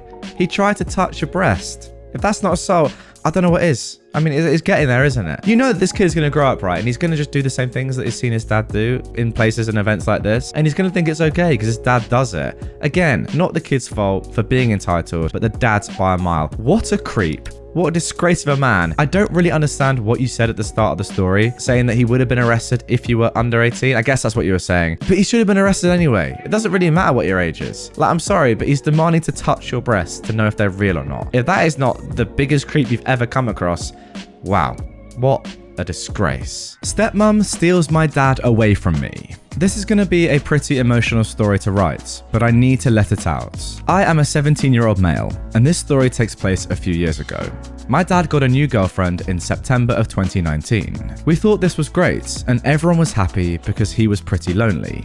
When we met her, she was great. She was funny, liked messing around, and was just a nice person. On Thanksgiving of that year is when the first odd thing happened. She talked about how she just left her last husband because she didn't like him anymore. She fully left the States and didn't even divorce until she was forced to. On Christmas, we were all playing around with our presents as kids do, and she all of a sudden starts yelling at her kids for playing with our stuff, which was permitted to use, and started pulling them by the ear. This caught everyone off guard, and my mum told my dad that he might want to be careful with her. Then February came around and it was a normal weekend. Me, being the annoying big brother I am, decides to steal a Skittle from my sister. I know this was a pretty rude thing to do, but I was joking around and I gave it right back. But my dad's new girlfriend starts yelling at me for how rude it was and how I should be nicer to her. This threw me way off guard. She started yelling because I took a Skittle. She then sent me to the corner to stand on one leg and count to 100. This is extremely odd because no one else in our entire family gives physical punishments. Meanwhile, my dad is just standing there and my sister is trying to explain that it was fine. Later that night, I threw up, and for a very, very long time. I thought I was just sick. It turns out that it was a reaction to a trauma I had when I was a baby, where my bio parents starved me and my brothers and got us in trouble for eating. That's a story for another time. When I was being told about this, I also learned that since I was adopted, another story, my parents agreed that I would never receive punishment for food ever. This is why I threw up. My brain remembered the trauma and reacted to it. What made me mad is that my dad just stood there when he knew about this. After that event, we weren't told this at the time, but we didn't see them for a very long time. The story above was part of why. In August of 2021, we started to receive counselling, and in September, we started seeing our dad again. He promised he had changed, and that his now wife, our stepmom, was to not give punishment to me or my sister in any way. We started rebuilding our relationship, and for a month, it was good. Then, 2 days before Halloween, my brother gets sent to a psychological hospital for allegedly destroying the house and bad behaviour. This was hard on us, but he'd been aggressive in the past, and so it wasn't the hardest to believe. He got out on December 10th and was once again admitted on January 3rd. This was because he'd gotten very aggressive and angry when he found out he didn't get a PS5 for Christmas. Not a single person believed this though. During this period, his dog was taken and put down, and he had been locked in his room for 2 weeks, only allowed to leave for the bathroom. They then had student-parent meetings. In this meeting, my entitled stepmom verbally admitted that they had locked him in his room. This immediately started a CPS investigation. During this time, he was once again admitted to the hospital. This time, it was because, and I quote, "punching my kids, threatening to kill everyone in the family, hit me, and attacking our neighbor's dog." By this point, everyone knew my stepmom was crazy, and we tried talking to my dad about it. His parents, his brother, his sister, us kids, my mum, everyone told him that he was being manipulated and she was crazy. He didn't believe any of it. While my brother was in the hospital, he told the doctors about everything that he'd really been through. When he was released, he said that he'd rather be in the hospital than go home with our stepmom and my dad. This is when he apparently started hitting the car and yelling at our stepmom. She would grab her boys by the ear and make them throw away their stuff if they got in trouble. My sister and mum were told every weekend that she needed better clothes and that my mum was mentally abusing us. Weirdly, I was treated amazingly and nice, and I was never talked about badly. We were also gaslit all the time. When they went to court for the investigation, she claimed that I threw a plate at my sister, and then every other accusation I've said above. In April, my dad ripped up and burned my brother's adoption paper.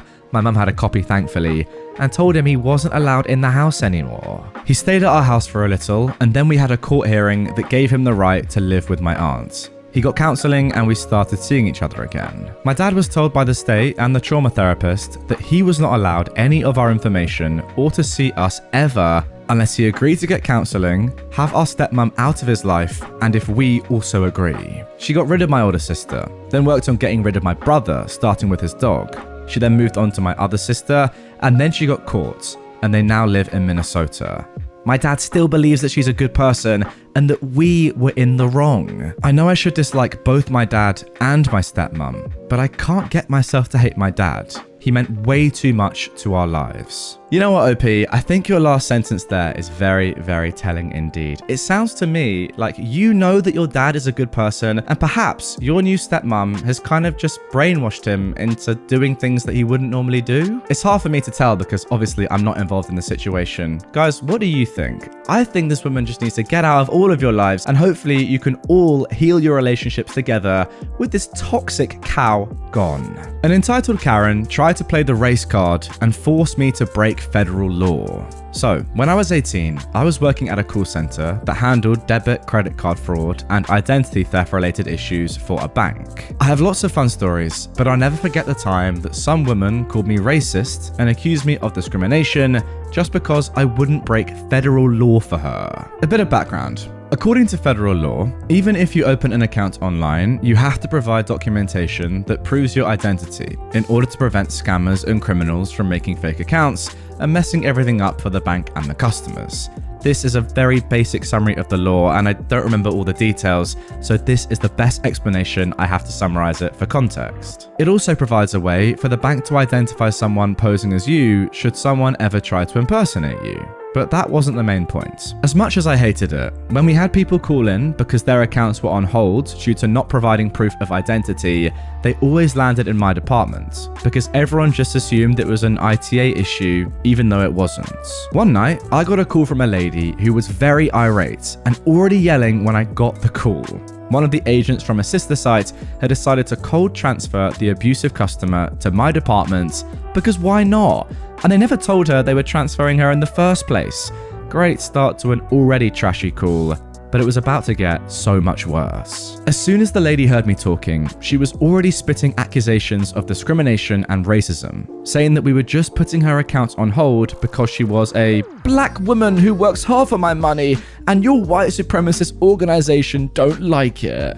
I might be white, but I've never been racist, even though my family is. I am happily engaged to a Hispanic man and always remember to treat people out of respect because I really don't care about race drama. I'm also an introvert with severe social anxiety, so I don't really like being around people in general, especially after being bullied all my life. She immediately started saying that if I didn't unfreeze her accounts so that she could pay her bills, she was going to sue me, the agent from the other site, the company, everyone pretty much. She even called me every name under the sun and started telling me that she thought white people should be slaves to blacks because of our past.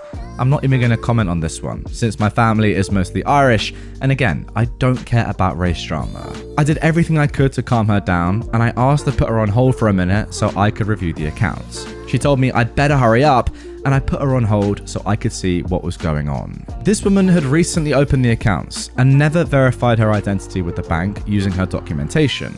Again, it's federal law, and even if I did have the ability to unfreeze the accounts, I could have been fined hundreds of thousands of dollars and face potential jail time. Now, say what you will about white people, but facing jail and fines that I could never afford was nowhere near worth proving I wasn't racist and had nothing to do with the issue in the first place. So when I got back on the phone, I started explaining the issue to the woman, and I even tried to help by asking if she'd sent in her documentation as requested by the bank. She actually calmed down a little and answered the follow-up questions I had in order to help her understand the situation a bit better, and I was able to locate the documentation she'd sent in. Here's the kicker.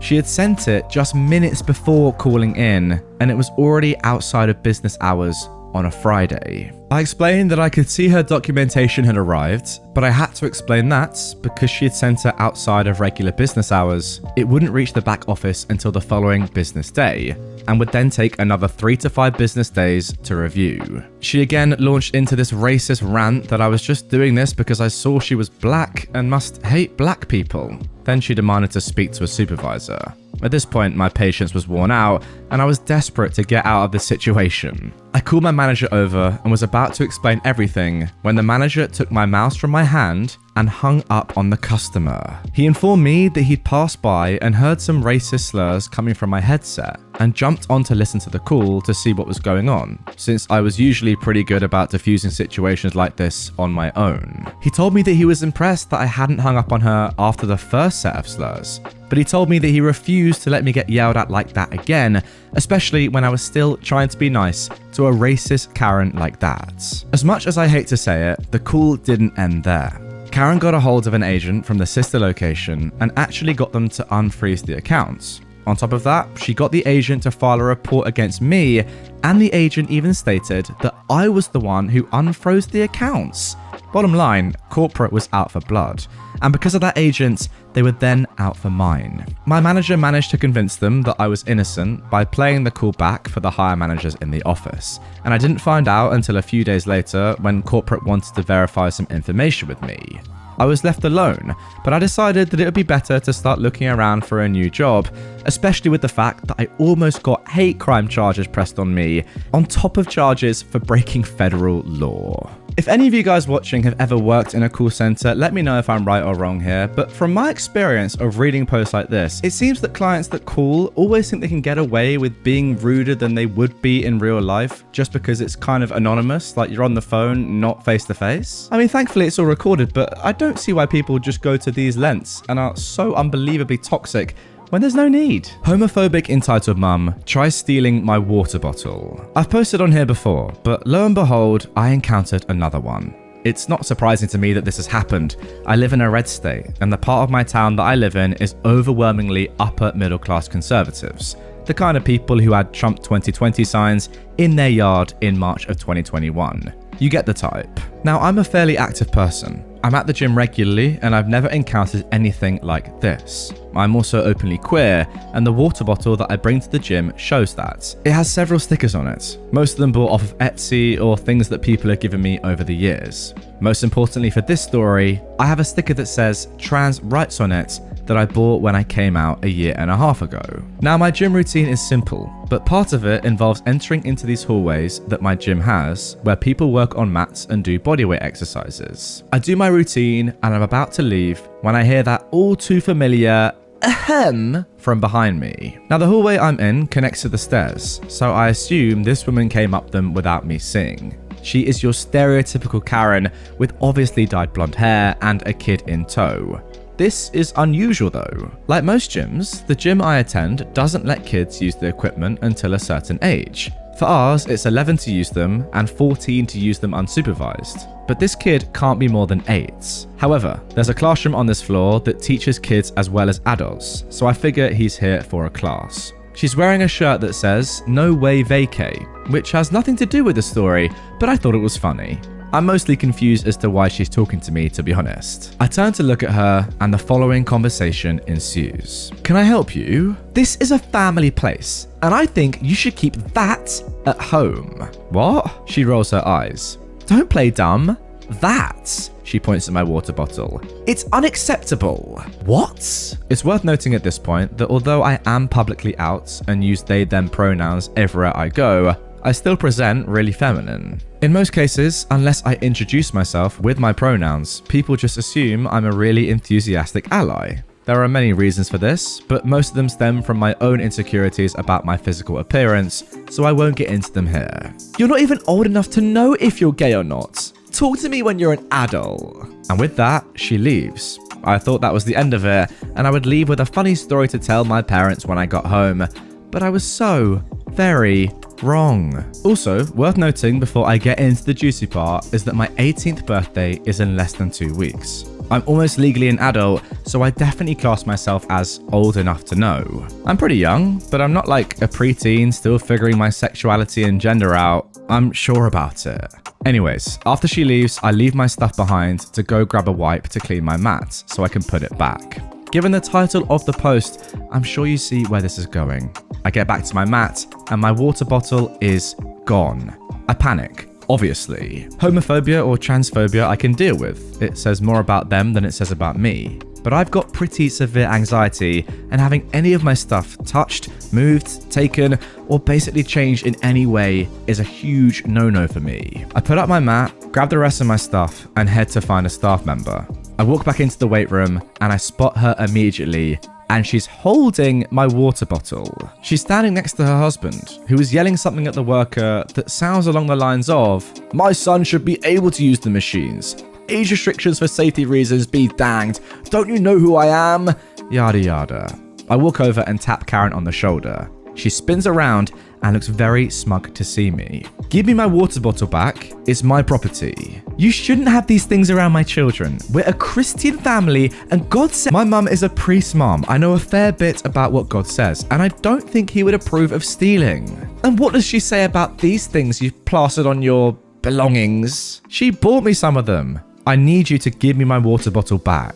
By now, the staff member that Ken was yelling at has noticed me. "What's the problem here, ladies? She stole my water bottle, and I want it back. It's mine." Now, most of the gym staff have a vague idea of who I am. They don't know me by name or anything, but me, my dad, and his parents are all regulars at this gym. They do, however, still treat me as female.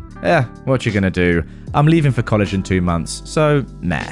"Mom, you'll need to give her back her things," the staff member said. Karen looks fuming, but she doesn't actually object. She shoves the water bottle at me and walks off, leaving her husband and son to trail after her. I'm pretty visibly shaken. I hate confrontation, and I hate people taking my stuff even more. The worker gives me a brief, "Are you okay?" and I say that I'm fine, just shaken. He nods and walks off to do his job. I leave the gym pretty much too shaken to finish my workout and tell my parents about it when I get home. Okay, now I just need to give some context to it. I've got nothing against religion, but it does always amuse me when people use their religious beliefs to enable them to do stuff like this, which is just illegal. For example, stealing. Like, nowhere in the Bible has anyone ever said that stealing is allowed, have they? I mean, I've not read it all cover to cover. If you have, let me know. But I'm pretty sure that no one's ever said that. But no, because this water bottle has a positive trans message on it, now you're allowed to steal it. Make it make sense. Sad lady gets mad at fast food employees for one of them laughing. This just barely happened, and honestly, I cannot believe it. For those of you who don't know, I work at a fast food establishment that specializes in steak burgers and frozen custard. I'm working the drive-thru window along with my co-worker, Isabel. Fake name and on headsets. Now for context, my place of work believes that the employees should have some fun, so we tease each other and joke around. Anyway, Isabel was in the back joking around with another co-worker when a car comes through wanting to order some custard.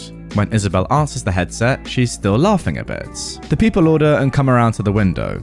Before I can even begin to give them their total and accept their payments, this girl from the back of the car gets out and asks if I was the one on headsets. I told her no, and she proceeds to yell at me, telling me to ask my co-worker, Isabel, what was so funny, why she was laughing while answering them at the speaker. I tell them she was probably laughing at something a co-worker did or said, but she continues to yell at me.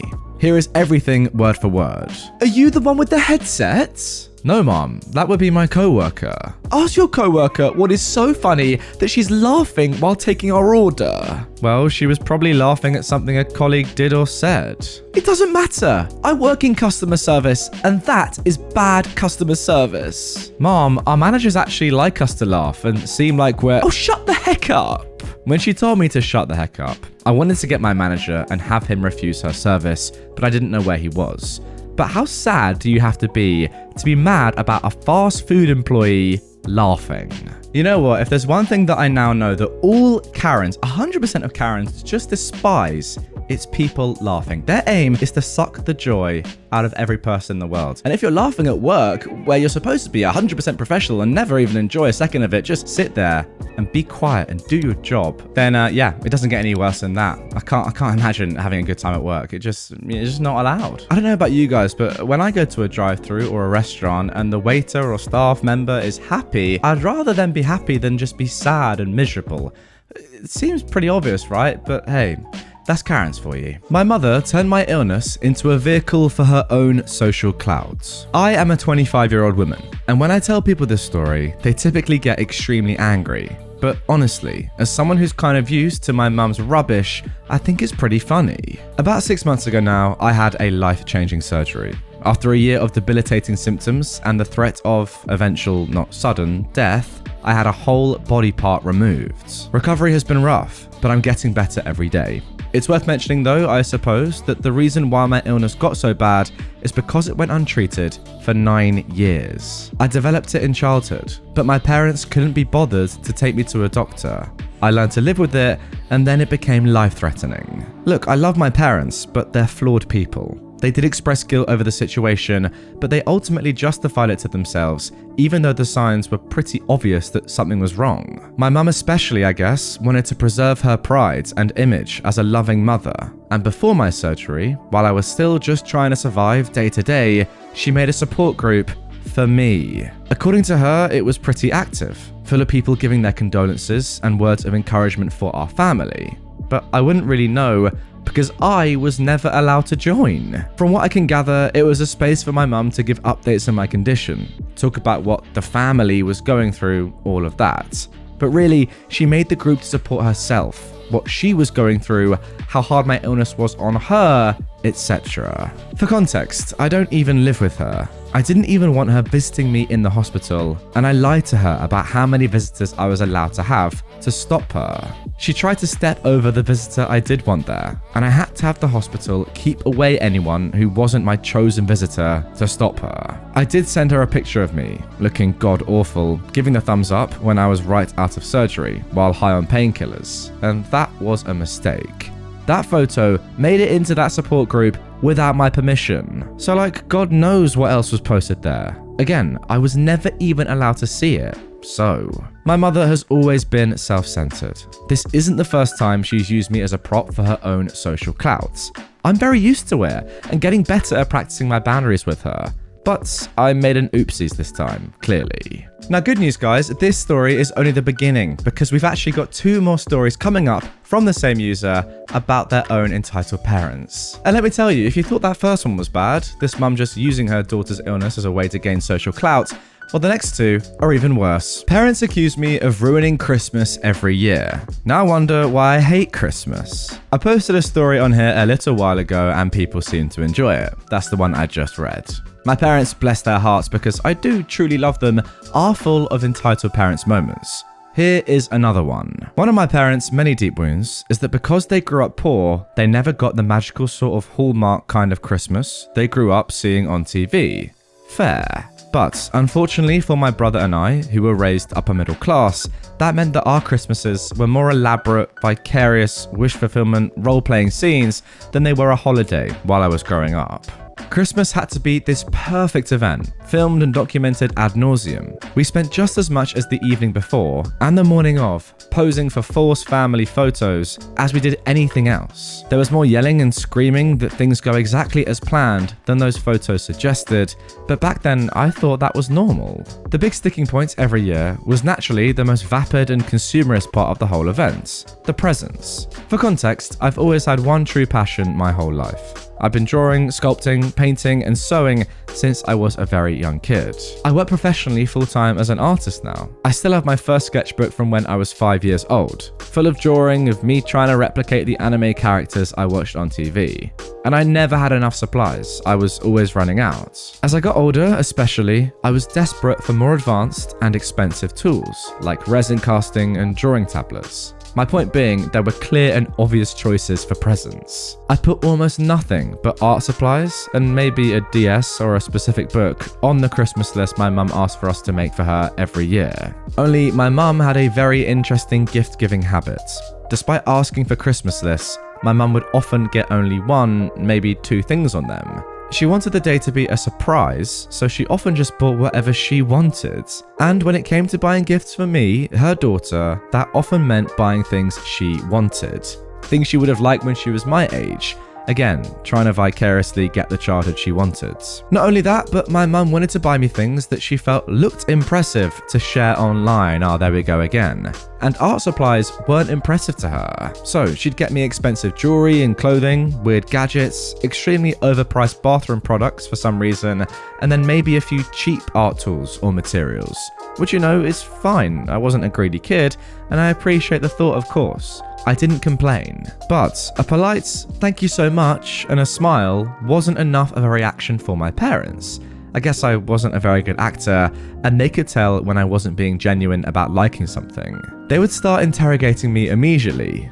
"Don't lie, why don't you like it? What's wrong with it? I thought you'd like it." And then, feeling backed into a corner, I'd be honest with them that I don't really like what they got me, even though I do appreciate the thoughts. That always led into, "Do you know how much I paid for that? I would have killed to get something that nice for Christmas. You're so spoiled. We grew up dirt poor, and you don't know what it's like to not get a Christmas at all," etc. I would end up feeling so guilty and ungrateful by the end of it, often locking myself in the bathroom or going into my room to cry after, which, like it was tradition, would prompt my dad to say to me every year, "You ruined Christmas." Christmas to this day has become an unbelievably stressful time of year for me.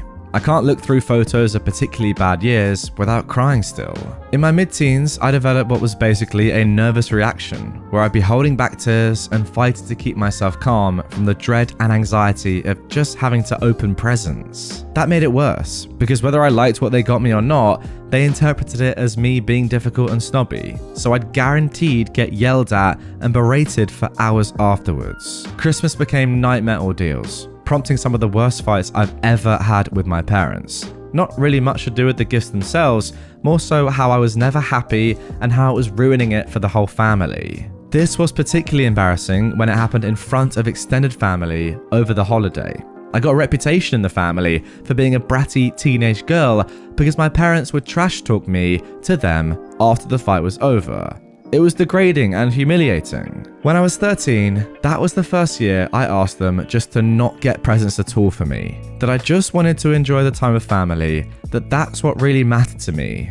I was thrown through a loop at the time when telling them this somehow made them angry at me. They always brought up money, how I wasn't appreciative of how much I have compared to when they were growing up. So I thought that this was the obvious solution. I thought the problem was that I had too much, obviously, and needed less. But they accused me of not wanting to participate in Christmas at all, even though I still wanted to celebrate the holiday with them. That made everything worse that year when Christmas did happen. Every single year I begged them to just not buy me anything, that I was fine. That never worked, and it was like we were all cursed to relive the same dramatic fight over and over again, come December, without fail. They did the same thing to my brother, accused him of being ungrateful and spoiled, but he was always better at keeping his feelings on the inside. He didn't understand why I couldn't just stonewall it like he could. I felt so trashy about how every year, no matter how hard I tried, I'd crack and start crying. I am now an adult, of course. I don't live with them anymore. I've asked them several times if they really even want me to come down and be there when they'll have a better time with just my brother. I tell them I can come down and see them every other day of the year, but as I ruin Christmas without fail, I shouldn't be there on the day itself for everyone's sake. They get offended by the idea, so I end up coming down. They are utterly befuddled as to why I despise Christmas as much as I do, when it's such a happy time of the year. I started telling them it's because I have a strong distaste for the consumerist aspect of it, which is true, but obviously it also very much has to do with the association of shame, guilt, and humiliation. That seemed to have been the magic key though, because this year, finally, they agreed to not get me any presents. We compromised by them helping me get some new equipment for work, which was very generous of them, and I very much appreciate it. I love my fancy new work computer that can handle all my work applications much better than my old one. This last Christmas went pretty well because of that. They complained the whole time and acted like it was such a shame I didn't have anything to open on Christmas Day, but I felt much more at ease.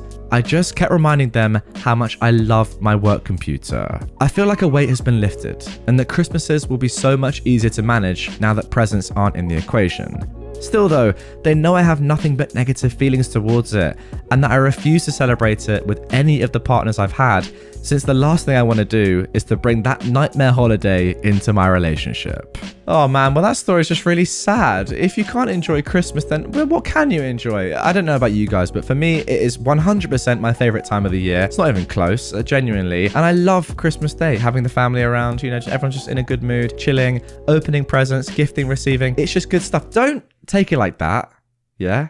You weirdo. I know what you're thinking, you dirty little boy. Or maybe that's just me. Who knows? All I can say is, it is such a shame that it took your parents, OP. I've lost my train of thought here, but I'm going to carry on. Such a long time to realize that they were the ones that were ruining Christmas for you. And I love that eventually they gave you a work computer that you love, but it took, I don't know, how long? 20 plus years for them to understand that that's all you ever wanted, just a gift that you could actually use that you asked for. Not in like a snobby way or a entitled way, but you don't want to get stuff that you don't want, and you don't want them to just berate you for not liking it afterwards when you don't like it. I'm trying to read through your comments and see if you're saying that you prefer Christmases now or that you still don't like them. It seems that you like them a little bit more, but you're not still that keen on them. I reckon just sack it all off. I know they want you to be there and demand you to be there, but if you don't enjoy it, then just do something on your own with your partner or whatever. Like, you don't have to go to your family's Christmas. Obviously, it's nice if you like your family, but if they're like these people, then do your own thing. Now then, moving on to OP's third and final account so far of her entitled parents. Father calls me abusive for getting medical treatments. I'm just going to continue being an attention seeker since my stories about my parents do so well on this sub. Just a reminder. I'm sharing these stories because they're entertaining, not because I'm looking for sympathy. I'm already in therapy before anyone comments that. This one is fresh off the press, as it just happened yesterday. My parents' favourite thing to accuse me of is being a manipulative liar, which is funny because I'm genuinely the world's worst liar. I'm too dumb to be good at it, and I instantly get nervous and start stuttering just because of the sheer stress. I've always been more comfortable being honest, even when it's gotten me in trouble. It gets me in trouble a lot with my parents because they really don't like to be told what they don't want to hear. Those of you who may have read the first post I made on this sub, the first story I read in this episode, you might remember that my parents are, let's say, wary of modern medicine. They don't like mental health professionals of any kind. They are selectively anti-vaxxers. Some they're okay with, some they're convinced will turn you inside out, depending on what articles reach them on Facebook. And they don't believe in certain kinds of treatments or procedures for various ideological reasons that are all very silly. Just to paint a picture, my mother has given me healing crystals more than once over various ailments I've went through. They're lucky my brother and I never got gravely ill as children. I was having a perfectly normal conversation with my mother on the phone yesterday when I accidentally let slip I had a consultation booked a week from now with a doctor. I hadn't mentioned it to my parents at all because it's one of those medical procedures they do not approve of. I still hadn't come up with a good lie as to why I was going back into surgery in a few months or so, or how I could maybe explain it away. My mother, already ready to go off upon hearing this, asked me what for. I rolled a 1 on persuasion. I just couldn't come up with anything that would satisfy them on the spot. My mother is going off on me for lying. My father starts yelling in the background too. They start making threats to get me off of the family's insurance plan for wasting resources, which would suck because my meds are $350 a month. I just started a new job and my benefits won't kick in for another 2 months. I get off the phone with them. At lunch, I decide I'm just going to rip the bandage off then and there. I tell them over text the truth, that I knew they would react badly, and that if they're going to really take me off the insurance plan, to let me know as soon as possible so I can hop on Blue Cross. They call me a few hours later. My mum goes off, telling me that it's your choice, but you're hurting me by doing it, and hurting me for lying about it. She's crying. I honestly wanted to just start laughing. My dad disagrees. He informs me that he feels that this is a family matter, that he wants me to come down to their house so that it can be discussed in person. My body, my health, a family matter. For context, I don't have a car. Their house is in another city in an area where if no one drives me, I'm trapped there. So I tell him no, that I only told them so there's no confusion as to why I'm going back in for surgery, and this is the last time it's going to be brought up. That I refuse to talk about it further, and I'm not stranding myself with them only to get cornered about it. That's the point in which my father drops the zinger. With all this lying and manipulating, and you trying to tear the family apart like this, I feel like I'm being abused. Stunning. I got off the phone with them and have their contacts blocked for right now so I can focus on my job, which is the best job I've ever had, best paying, good benefits and good work. I'm putting this in here as a reprieve. They'll get over it. I'll start my application to Blue Cross just in case. It will be cheaper than paying in full for my meds. Entitled dad threatens to kill 3 young girls over fish. So, I've been working retail for only about 6 months, and I've had a few entitled people. But this guy is by far the worst. For context, I am a 16-year-old girl and I have a job at a local pet store. The store is small and has only about 8 employees. On this day, I was working the register with another girl who was 18 and my manager, 23, who was in the back. I had just clocked in and had to walk past the fish area where my manager was getting fish for this family, consisting of the entitled dad and entitled mum of the story, plus their 2 kids, probably around 5 and 6. Before anything even happens, I get red flags from these people. Their cart is filled with fish supplies and a brand new tank. Anyone who knows anything about fish knows you can't buy a tank or accessories and fish on the same day because you need to cycle the tank for a few days first. We always tell customers this if they ask to buy fish. However, as my manager is getting them fish, I assume the little kid threw a fit and the parents just gave in, so I try my best to stay out of their way and just know I'll be returning some fish in a few days. Around the same time, an elderly man comes in wanting to return a harness. I tell him if he wants to exchange it, he can go get a different size and I'll do it in one transaction. He agrees and goes to find a new one. When he comes back a few minutes later, he walks up to my register just as the entitled family and their heap of fish items come around the corner. The elderly man most likely didn't see them and I start his transaction. I wouldn't have even known they were there had the entitled dad and entitled mum not started loudly groaning about people not being able to wait their turn in a line. I check out the old man and he goes to leave. As he's walking out, the entitled parents start loudly complaining again, throwing around curses and insults to see what would stick to the poor man. I start checking the people out as nicely as I can, keeping mostly quiet and avoiding eye contact in the hopes that I can finish the whole process quickly. The entitled parents are throwing stuff onto the counter with such force that I'm surprised nothing broke. Their little brats keep handing me small things and saying, "Scan this now," and "Do this one." I can't really fault the kids, but just from their tone, I can guess how their parents were raising them. Soon the entitled dad gets sick of waiting and sends his family out to the car. I finally finish scanning everything and the total comes out to well over $300. The dad is looking very impatient now, and I can tell he's on the brink of storming out. He puts in his card and pays, but when the transaction is done, my system closes it out. Confused, I check the transaction history. Nothing. I call up my manager and explain the situation. The entitled dad is looking very annoyed at this point, and I'm starting to worry he might yell. My manager calls up her boss to see what we should do. The entitled dad shows that on his side, his bank transaction says pending. However, on our side, the transaction simply didn't happen. After a long call with my boss, in which the entitled dad keeps looking angrier and angrier, my manager finally hangs up. My manager then says to the dad, "So, sir, I'm sorry, but it looks like I can't let you leave with the product. This has happened before," but the dad throws up his hands. "You know what? Screw this. Just screw it." He pushes the cart away and turns to my manager. "Screw this store. Screw all of you. Screw it." The man storms out and my manager is on the brink of tears. She tells us that he'd get the money back and we'd just have to run it again, but I guess he didn't want to wait. The cashier behind me is also close to crying. I'm just quiet and start to grab the cart of stuff to put away. Just then, the man storms back in. At this point, he's now screaming, "And if I don't get my freaking money back, I'll freaking kill all of you." He storms out again, leaving my manager now sobbing and me shaking. I turn to my co-worker behind me and go to say something. When I catch movement out of the corner of my eye, he's back again. "No, I want all your freaking names. I want to know your name and hers," pointing to me, "and hers, and I want to know who you were freaking talking to on the phone." My manager is crying and trying her best to help the man. She grabs some paper and starts to scribble stuff down while the entitled dad watches her intently. I want to tell her not to give my name, but I trust her, so I stay quiet. Meanwhile, a nurse from the urgent care clinic next door comes in and comes up to me. She asks if everything is okay, and I just shake my head, no. She stands next to me and the other cashier with her arms crossed, staring at the man, towering over my crying manager. My manager once again calls my boss on the phone and pleads with her to tell her what to do.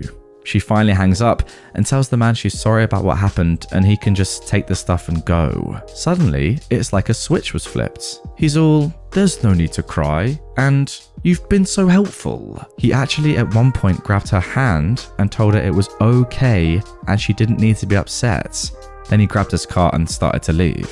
Oh, could I have a receipt in case anything happens? My manager at this point is trying not to completely break down. Sir, the transaction didn't go through. We don't have a receipt. So if they die, I'm just out of luck? I'm sorry, sir. I'm trying my best, but I really can't do anything. Have a nice day. She then runs off to the back, sobbing. The man then mumbles something about thanks for the help and quickly leaves with his free cart of supplies. I'm just glaring at this man while I can hear the cashier behind me also crying. After he leaves, the nurse asks if we're all okay. Of course, we're all terrified. She offers to call the police or send in some buff male nurses from next door to stand with us. We decline both and say we can't do much now. Our manager calls in help and leaves not 20 minutes after. The worst part is we have nothing on the man. We don't have his name, number, or even cameras. We all know we should have called the police, but at the time we were scared he would have done something if we tried. As of yet, we haven't seen the man again, and I doubt we ever will. So, now you've heard my terrifying tale.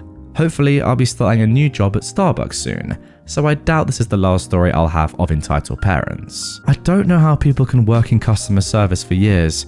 Major respect to you guys. Thanks for reading. Yeah, I'm sorry, but I think you actually should have rang the police there. I know it's probably very scary, and it sucks that that was the situation that you found yourself in. 3 young women and 1 horribly enraged man, but at some point you just got to do it. To be honest, I kind of think that he knew he didn't have $300 and it was all some sort of scam, and he was trying to just press you into getting away with it, turning on the niceness at the end just when you've already got what you wanted for free. It's just downright bullying, isn't it? It's as simple as that. And look, it's easy for me to say that you should have done more, but it's probably very scary in that situation. Overall, just very sad that you had to go through that. Entitled mum beats autistic toddler to the swings for lunch. Today was hot by UK standards, and my daughter adores the park. The only perk of the heat, in my opinion, is she gets to play out more. I'll start by saying she's 3 years old and is autistic. She can't talk or follow instructions, but I love encouraging her to do things outside, and she loves swings. School's back, so parks aren't too busy during the day. Perfect. She knew we were going, and she ran from the entrance to the swings, but it was surprisingly a bit busy. The swings were occupied, so I explained to her that other kids are on the swings and she needs to wait. She's not very patient at all and doesn't understand most things. She just knows that swings are awesome. There's only 2 swings, but nobody else is waiting, so we wait. We queue for several minutes, and she's getting very frustrated now and begins to cry. But that's okay, the second swing frees up. Hooray! Okay, let's go and swing, right? No. The mum that's pushing her kid on swing 1, let's call her entitled mum 1, snatches at that swing and glares at my daughter, then at me, before passing it over to someone who arrived much later than me. Let's call her entitled mum 2. Now, I know swings are public, but this threw me a bit. Queues are sacred in Britain. Either way, I explained to my little girl that she has to wait again. By now, she's in tears all over. It's sad, but she doesn't understand and ultimately has to learn to be patient, so we wait. The entitled mums then stop swinging to slowly feed their children their lunch while they are sat in the swings. They keep looking at my daughter, gossiping and giggling. I'm not usually paranoid, but the amount they turned around to look at us both made me conscious we were a talking point. I tried to distract my girl in dozens of ways, but her autism is very intense and she wouldn't take any interest. She knows she isn't leaving without a swing or 2. I don't pretend it's a condition that means she has any right over other children in a public space, I should clarify, hence the waiting and teaching. However, it is very visible and would have been apparent to anyone that she was autistic, not just bratty and spoiled. She twitches, stims, speaks only in hums, clicks and shrieks, and absolutely can't sit still. I love that for her. So I try and have the patience for both of us and help her redirect. Therefore, it hurts to feel like these entitled mums were testing a child who just wanted to play. I've never seen anyone feed a child that slowly, let alone feed 2 children on swings. Am I missing a hack? By the time their toddlers finish their entire lunches, they don't even swing. Thank God, poor bellies. They just move on. The second entitled mum sneers at me as I tell my girl she can play now, only to say, "Oh, were you waiting? Pity." They then laugh and walk off. It was bizarre. Sadly, my daughter was too worked up at that point to enjoy the park. but we had a lovely picnic after I settled her. I know it's not the most entitled or shocking thing that's happened by far, but it was just exhausting to be around people like that, and I needed to just let off some steam. Oh man, these two women are just the worst. It's so obvious that they knew. They just knew. Like, it's written all over their faces, and that snide remark at the end saying, "Oh, were you waiting?" Like, you're literally making fun of a mentally disabled child. How much lower in your life can you get from that point? Ugh, disgusting. My racist stepmother thinks she's 100% English. I, 25 non-binary, have an entitled and outright abusive stepmother who is 61, who actually believes she's 100% English. I wish I was joking, but she's the classic racist village Karen who drinks too much pink gin, gets her hair dyed constantly to hide the grey hair coming in, and absolutely has to know all the gossip and everyone's business. To the point she constantly asked me what's come in the mail for me and invaded my room on the regular. Her voice is the god-awful English Northwest country twang. If you know, you know. She's particularly nasty to me, having gaslit, manipulated, and at one point instigated a suicide attempt, as well as gotten me kicked out for a week. All for getting an undercut like I've always wanted. That was for the last bit. The rest is just normal for her. My dad is barely any better, and he's a raging sexist, racist, and has severe anger management issues that culminate in me most often being the victim. He used to scream at 9-year-old me for being bad at maths, thinking it would make me do better. To this day, he still thinks it was a good idea. Spoiler alert, it wasn't, because I had undiagnosed ADHD, which, surprise surprise, is somewhat common, from my research at least, correct me if I'm wrong, in families that have autism in their genetics. My younger brother and other connected relatives have this quite severely. To the point though, because my dad is a racist, she also shares her openly racist ideals. For instance, they both hate black people, and they constantly use the one word white people should never say. They criticize the government, saying immigrants shouldn't be allowed in the country. They constantly trash on the very restaurants they buy their beloved Indian and Chinese takeout from. Seriously, if you hate them so much, why do you claim you love the food so much? And they absolutely despise anyone that isn't the same race as them. So, you can imagine my mistake by implying that somewhere down the line, some of their family probably wasn't English, because the UK is made up of a lot of people who sailed over to settle throughout history. The absolute outrage on their face. It was only matched by the indignant, "No, because I'm 100% English. There aren't any foreigners in my family." Sure. I do tell her to STFU whenever possible about this, or call her out about any racist BS, and because of this, she thinks I have an attitude. News just in, guys. Being an advocate for BLM, I attended many a protest because it's the right thing to do, and decent treatment of fellow human beings means that I have an attitude. There is a positive to all of this though, and I didn't want to post my experiences until I had one because I'm a firm believer in positivity breeding more of it. I attended a fine art university in the UK for 3 years and chose to live in the dorms as much as possible. I went no contact as much as I was able, and while some Christmases were absolutely awful, being completely alone while I knew my family was feasting, I got to do it as my own identity. I came out to my dad about being non-binary over the phone. He accepted it, but barely. Cut and dyed my hair white as I always wanted. He specifically said I couldn't do that when I wasn't under his roof. Mark that one off as a mini Mish's compliance. I got to attend a pride parade for the first time and gain new friends. I found out that I actually do love pink. I just hate it when it's forced on me in too tight shirts with tacky slogans. And for the grand finale, as of the 17th of June 2022, I got notice that I can graduate and my application to move into a flat with my best friend has been approved. I'm 25, and despite having lived for 3 years away from home, I never felt free until this very moment. I don't have to go home anymore, ever again. No more abuse or walking on eggshells, worrying that even the slightest noise will set my parents off into an argument. I have barely any belongings besides my PC and some clothes. A couple things to help with dorm life, and I'm poor as heck. But you know, I'll take that any day over being a punching bag to my parents. I finally move in July 8th. Well, hey, that is wonderful news and fair play to you for getting out of that situation. I just can't get over the fact that this woman genuinely said she was 100% English. I don't think anyone in the world anymore is 100% anything. That's literally impossible. You're telling me that in the entire history of your family, spanning back generations, thousands of years perhaps, no one has ever lived in a country or been from a country outside of England? There's no way. Like, I'm sorry, but even if everyone in your family that you know of, who is alive or dead, whatever, was born in England, you're still not 100% English, because what about your massive amount of ancestors? I don't know. It's a ridiculous argument, but I guess that's just the mind of a racist. Entitled mother refuses to pay damages after her son breaks a toilet seat at school. This story took place around 2 years ago at my old school.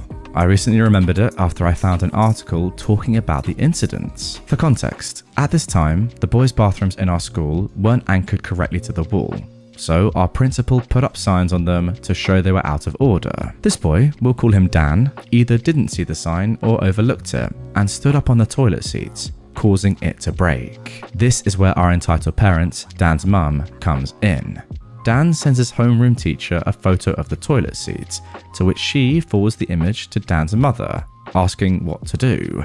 The messages were then leaked and went along the lines of this. The teacher says, "Good evening. Dan broke the toilet seat. How is this going to be resolved? Good evening. I'll wait until he gets home and explains what happened. I will await the solution. If the situation calls for it, I will come to school tomorrow to settle this, but we aren't paying for anything. He said he didn't see the out of order sign on the door.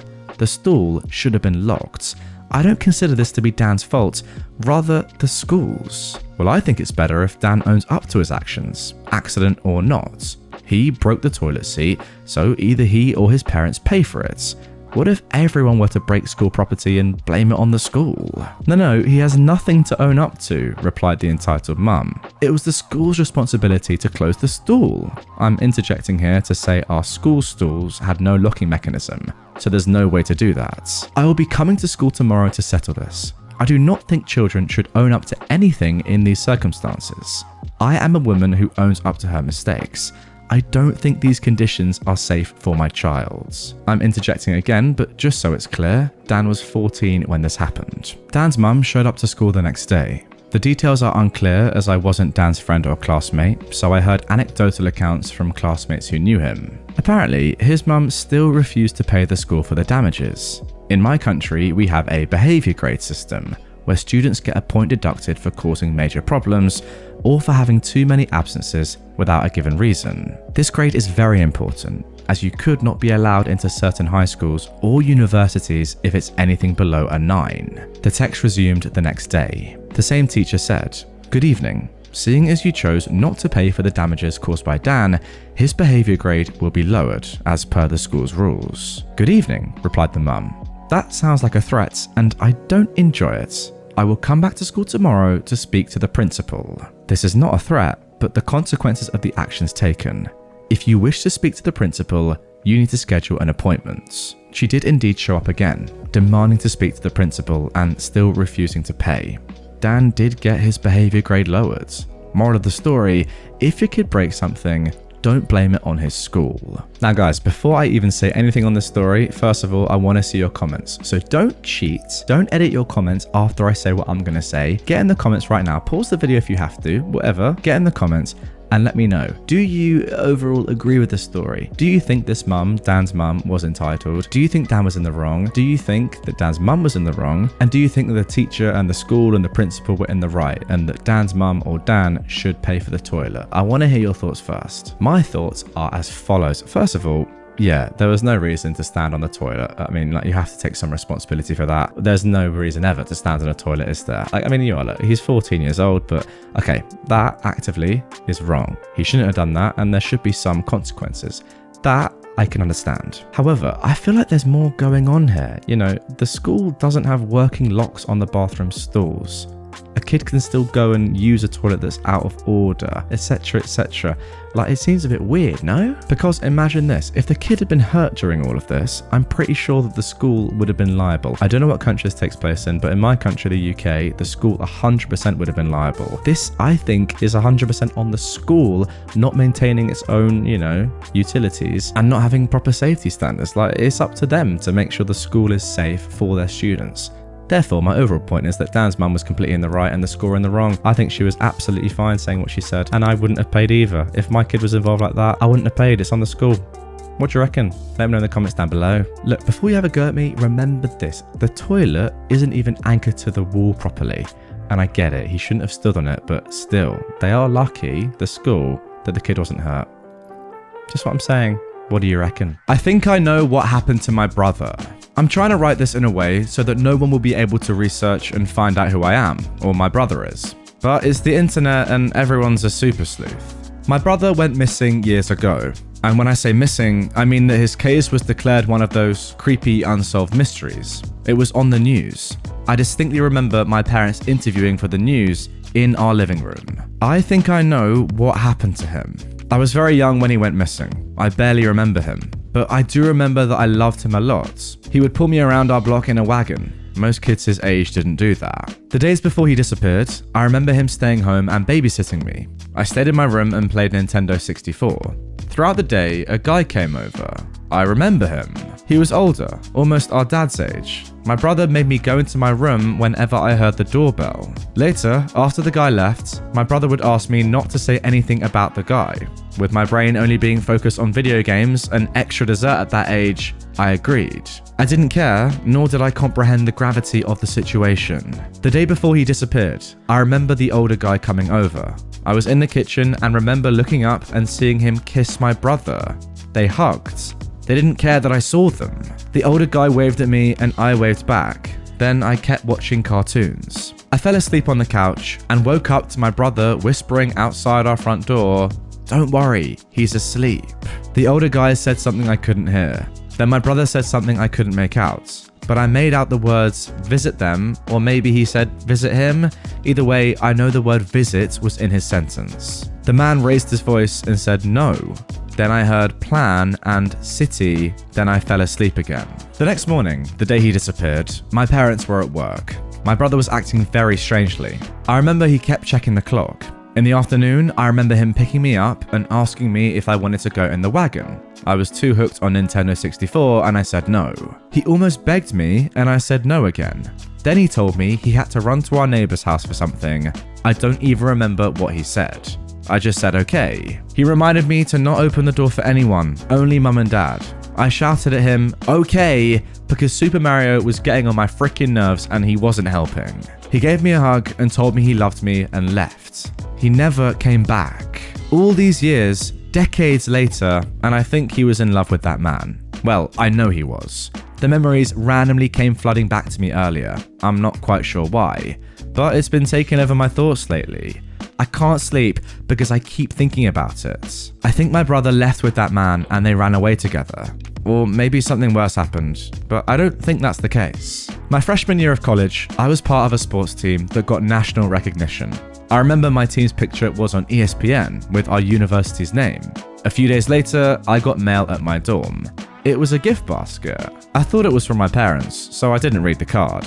I threw it away immediately and ate what was in it, but it was nothing but candy. Nerds, Jolly Ranchers, Tootsie Rolls, and Hershey's Kisses. I called my dad and thanked him for the gift basket, and he said he didn't send one. Neither did mum. Then I got to thinking, all of those candies were what I used to eat as a kid.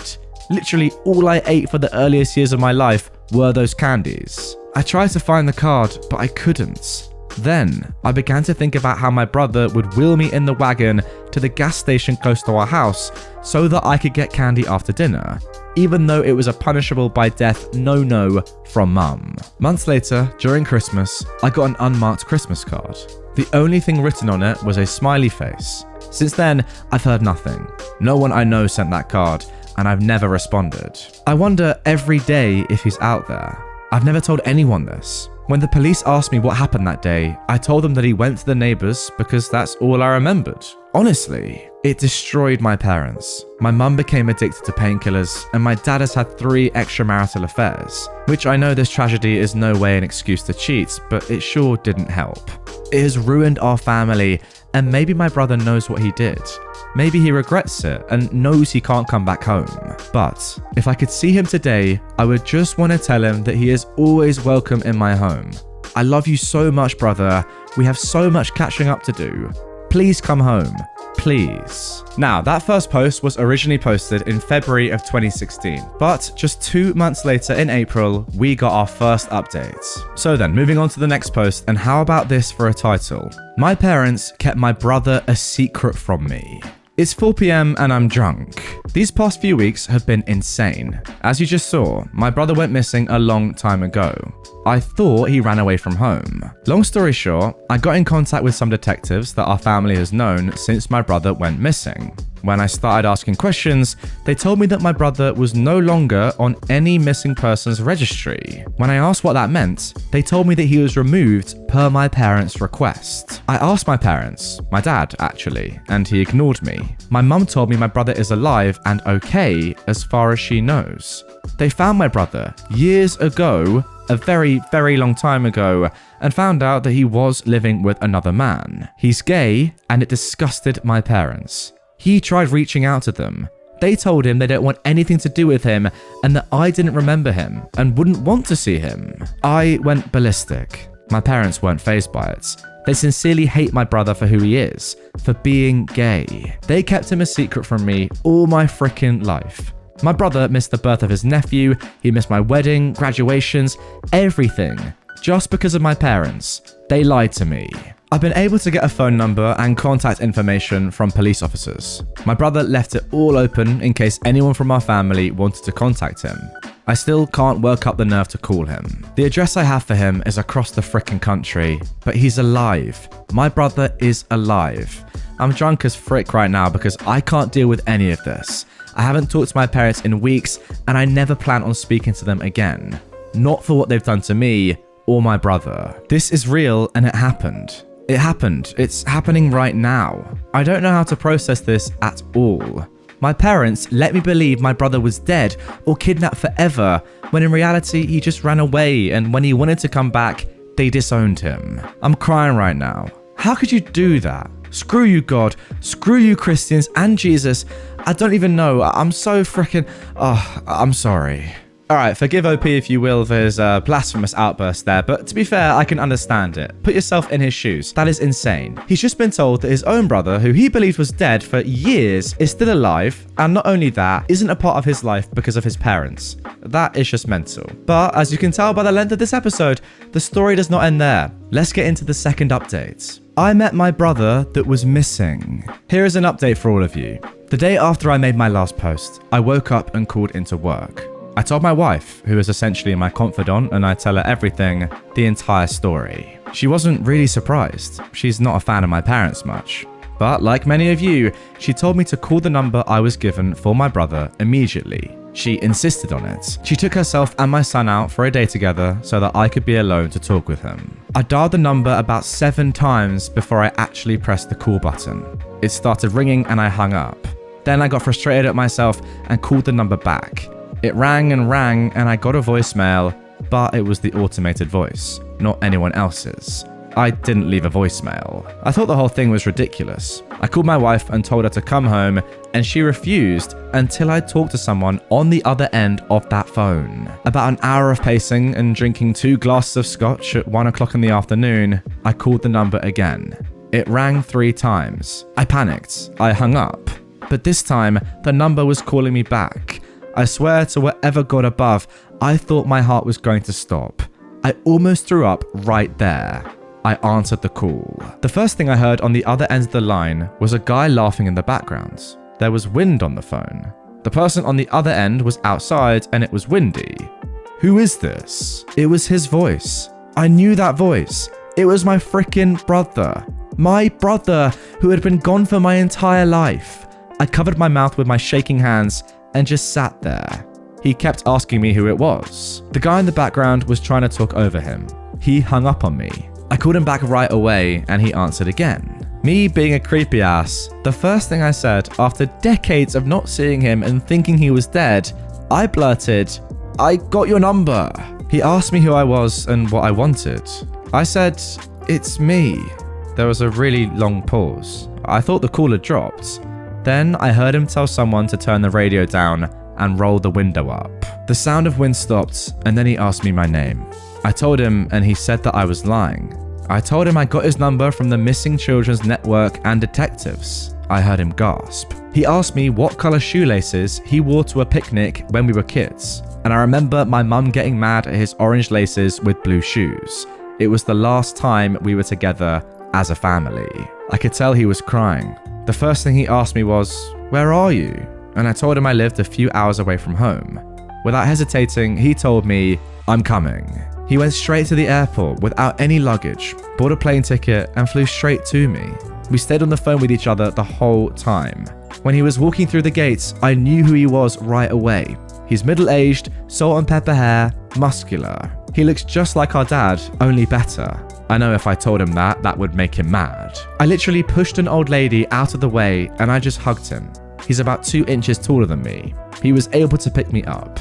He was crying, I was having a breakdown. We went to a bar at the airport. He would not let me out of his sight. He kept holding onto my arm. He kept telling me how unreal it all was. He apologized to me. He kept crying, telling me he felt horrible.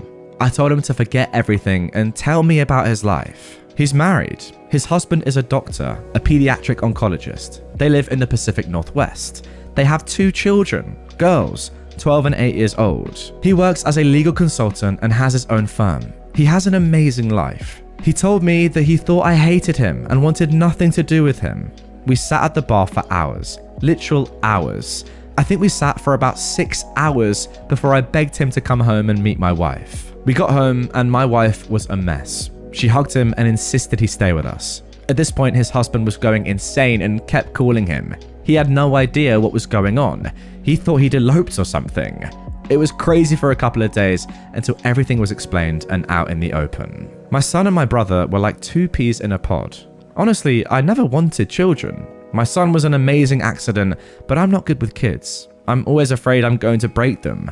But my brother is a pro. Kids love him. He stayed with us for 2 weeks, and in 2 weeks, everything about my life changed. His husband and 2 daughters flew in to stay with us. My brother-in-law and my 2 nieces, my family. They were my family. They are my family. My brother wants my wife and I to move, to be closer to him. My wife is on board. I work as a professor at a university, and I've already started to send out feelers to see if there are any open positions, and I found one that is actually tenured and higher pay. I do not plan on forgiving my parents, but my brother still loves them. He went by their house and knocked on the door. My father shut the door in his face. My mother gave him a hug and told him to take care of himself. Then she shut him out. I can't forgive them for that. I have no reason to stay close to them. I want to be with my family. I want to make up for all the lost time. It's 2 a.m. right now, and I'm drinking a tall glass of scotch and grading papers. My beautiful, wonderful, smart, amazing wife is asleep on the couch. She likes to watch me grade papers. My son is asleep in his room, cuddled up with all the stuffed animals his uncle brought him. And I'm here, so happy, so fulfilled, knowing that my family has grown and doubled in size so suddenly. My heart is happy. I am so happy right now, Reddit. I am so happy. And there we go, guys. Thankfully, this story does have a happy ending. It's just crazy to me that 2 people's homophobia can rip apart 2 brothers like this. It's genuinely insane. Look, it's great that they've reconvened after decades, but the lost time is just in the back of my head. That is mental. Your parents have cost you and your brother to lose decades worth of your relationship so unfairly, just because they're homophobic. It's disgusting. But hey, nonetheless, at least you're back together right now and you do have a relationship and your brother is alive after all. That's pretty insane. Now, before this story ends, thankfully, we have one final update from OP rounding off this entire post. This was posted in November of 2016. My new family and moving forwards. Everything in my life has changed in the last 10 months. Honestly, I don't even know what to say. I want to apologize for neglecting this account. I've been busy. I want to fill you all in on what's been going on in my life. I owe everyone who's messaged and commented that much at the very least. My wife, son, and myself have moved. not exactly to the same region of the country as my brother and his family, but much closer to him. I got a new job teaching at a new university months ago. While it's not a tenure position, it gives me the option to do research, which is my favorite thing to do. My brother-in-law's family has had many interesting discussions with each other, trying to describe what has happened between my brother and I. They're a pretty open-minded and accepting family, so to hear what we've been through was absolutely shocking to them. My brother never told his husband the truth about his life, only that he didn't speak to his family anymore. Nevertheless, they welcomed me and my family with open arms when we came to visit. It was like we'd always been a part of their family.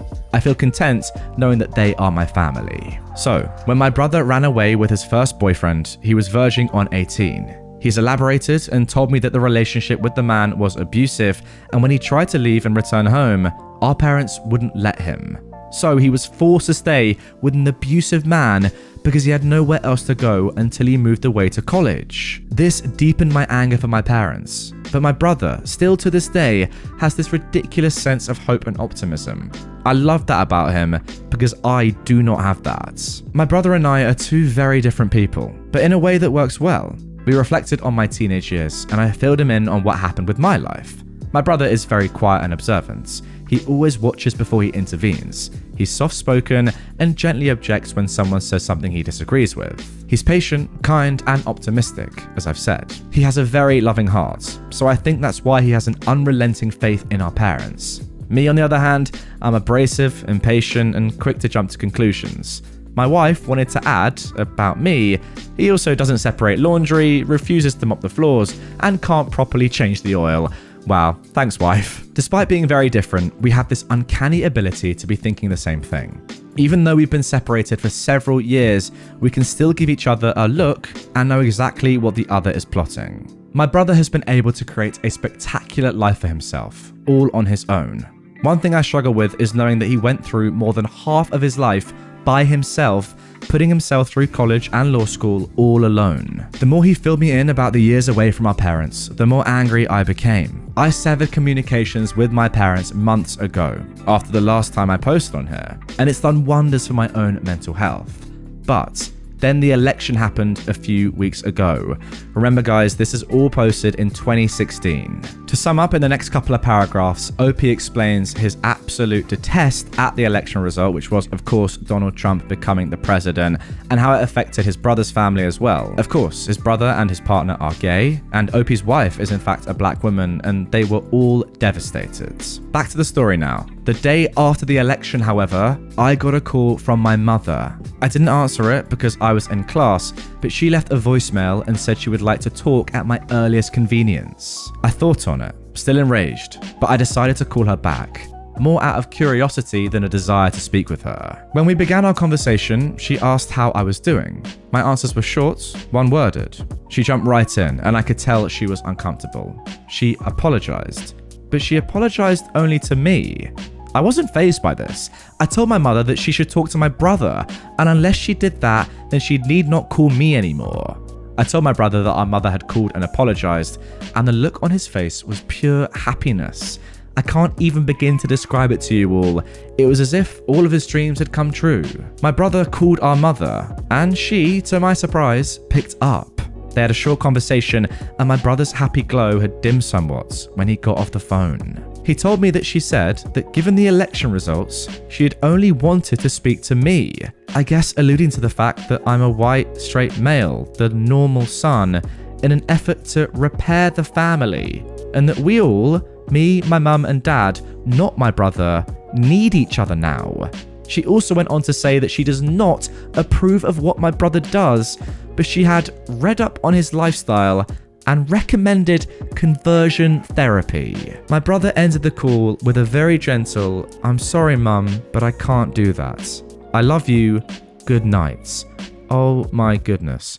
After all these decades, your parents still have these bigoted thoughts. It's unbelievable. I think my brother has been broken these last few weeks, and the hope and optimism that naturally carries him through life has been eradicated.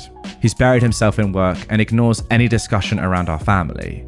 My wife is a counsellor, and she normally avoids counselling people she doesn't work with, but she's told me that the only thing I can do for my brother at this point is to be there for him.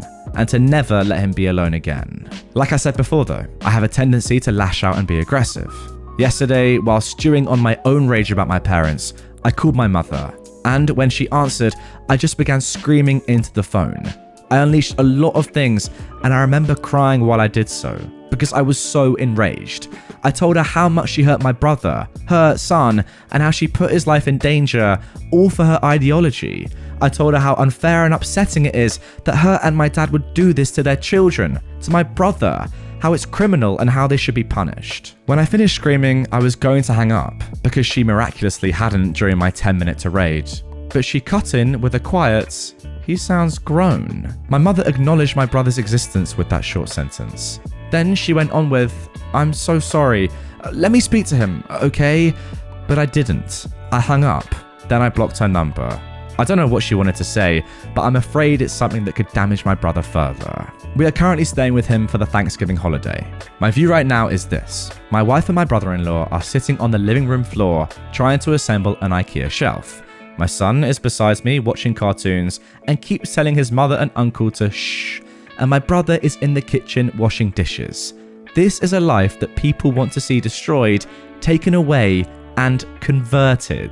This is a life I am so grateful to have, and it's filled with people that this world is lucky to have on its surface. I haven't told my brother that our mum tried to call, and I don't want to. I don't think there's a point. I just want to spend as much time and energy as I can trying to love my brother, my family, my small little slice of bliss. This is my heaven. This is a life I will proudly defend against hate and intolerance and bigotry. I'm so lucky to have this life, these people, and this happiness, and I will never stop fighting for it. And that concludes it. That is the end of this truly sad but beautiful story, I guess, depending on which way you want to look at it. Look, it's undoubtedly an amazing story, but I don't know, it just fills me with sadness. All of this could so easily have been avoided if your parents weren't bigots. It's as simple as that. Like, don't get me wrong, it's amazing that after all these years you've come back together and now you all have a brilliant life and you have your family back together, obviously without the homophobes. But it's just so easily avoided if these two people hadn't been as bigoted as they are. It's insane. And there we go, guys. That concludes this episode of some of the very best r/entitled parents posts and stories from the past year on Reddit. Guys, I know you lot love these compilation style longer videos, and I think that I want to do them more regularly. So from now, I'm going to do one per week at 2+, 3 hours, maybe even 10 hours like I've done before. If you like that, let me know in the comments down below, drop a like on the video, and I'll see you all tomorrow for a brand new episode.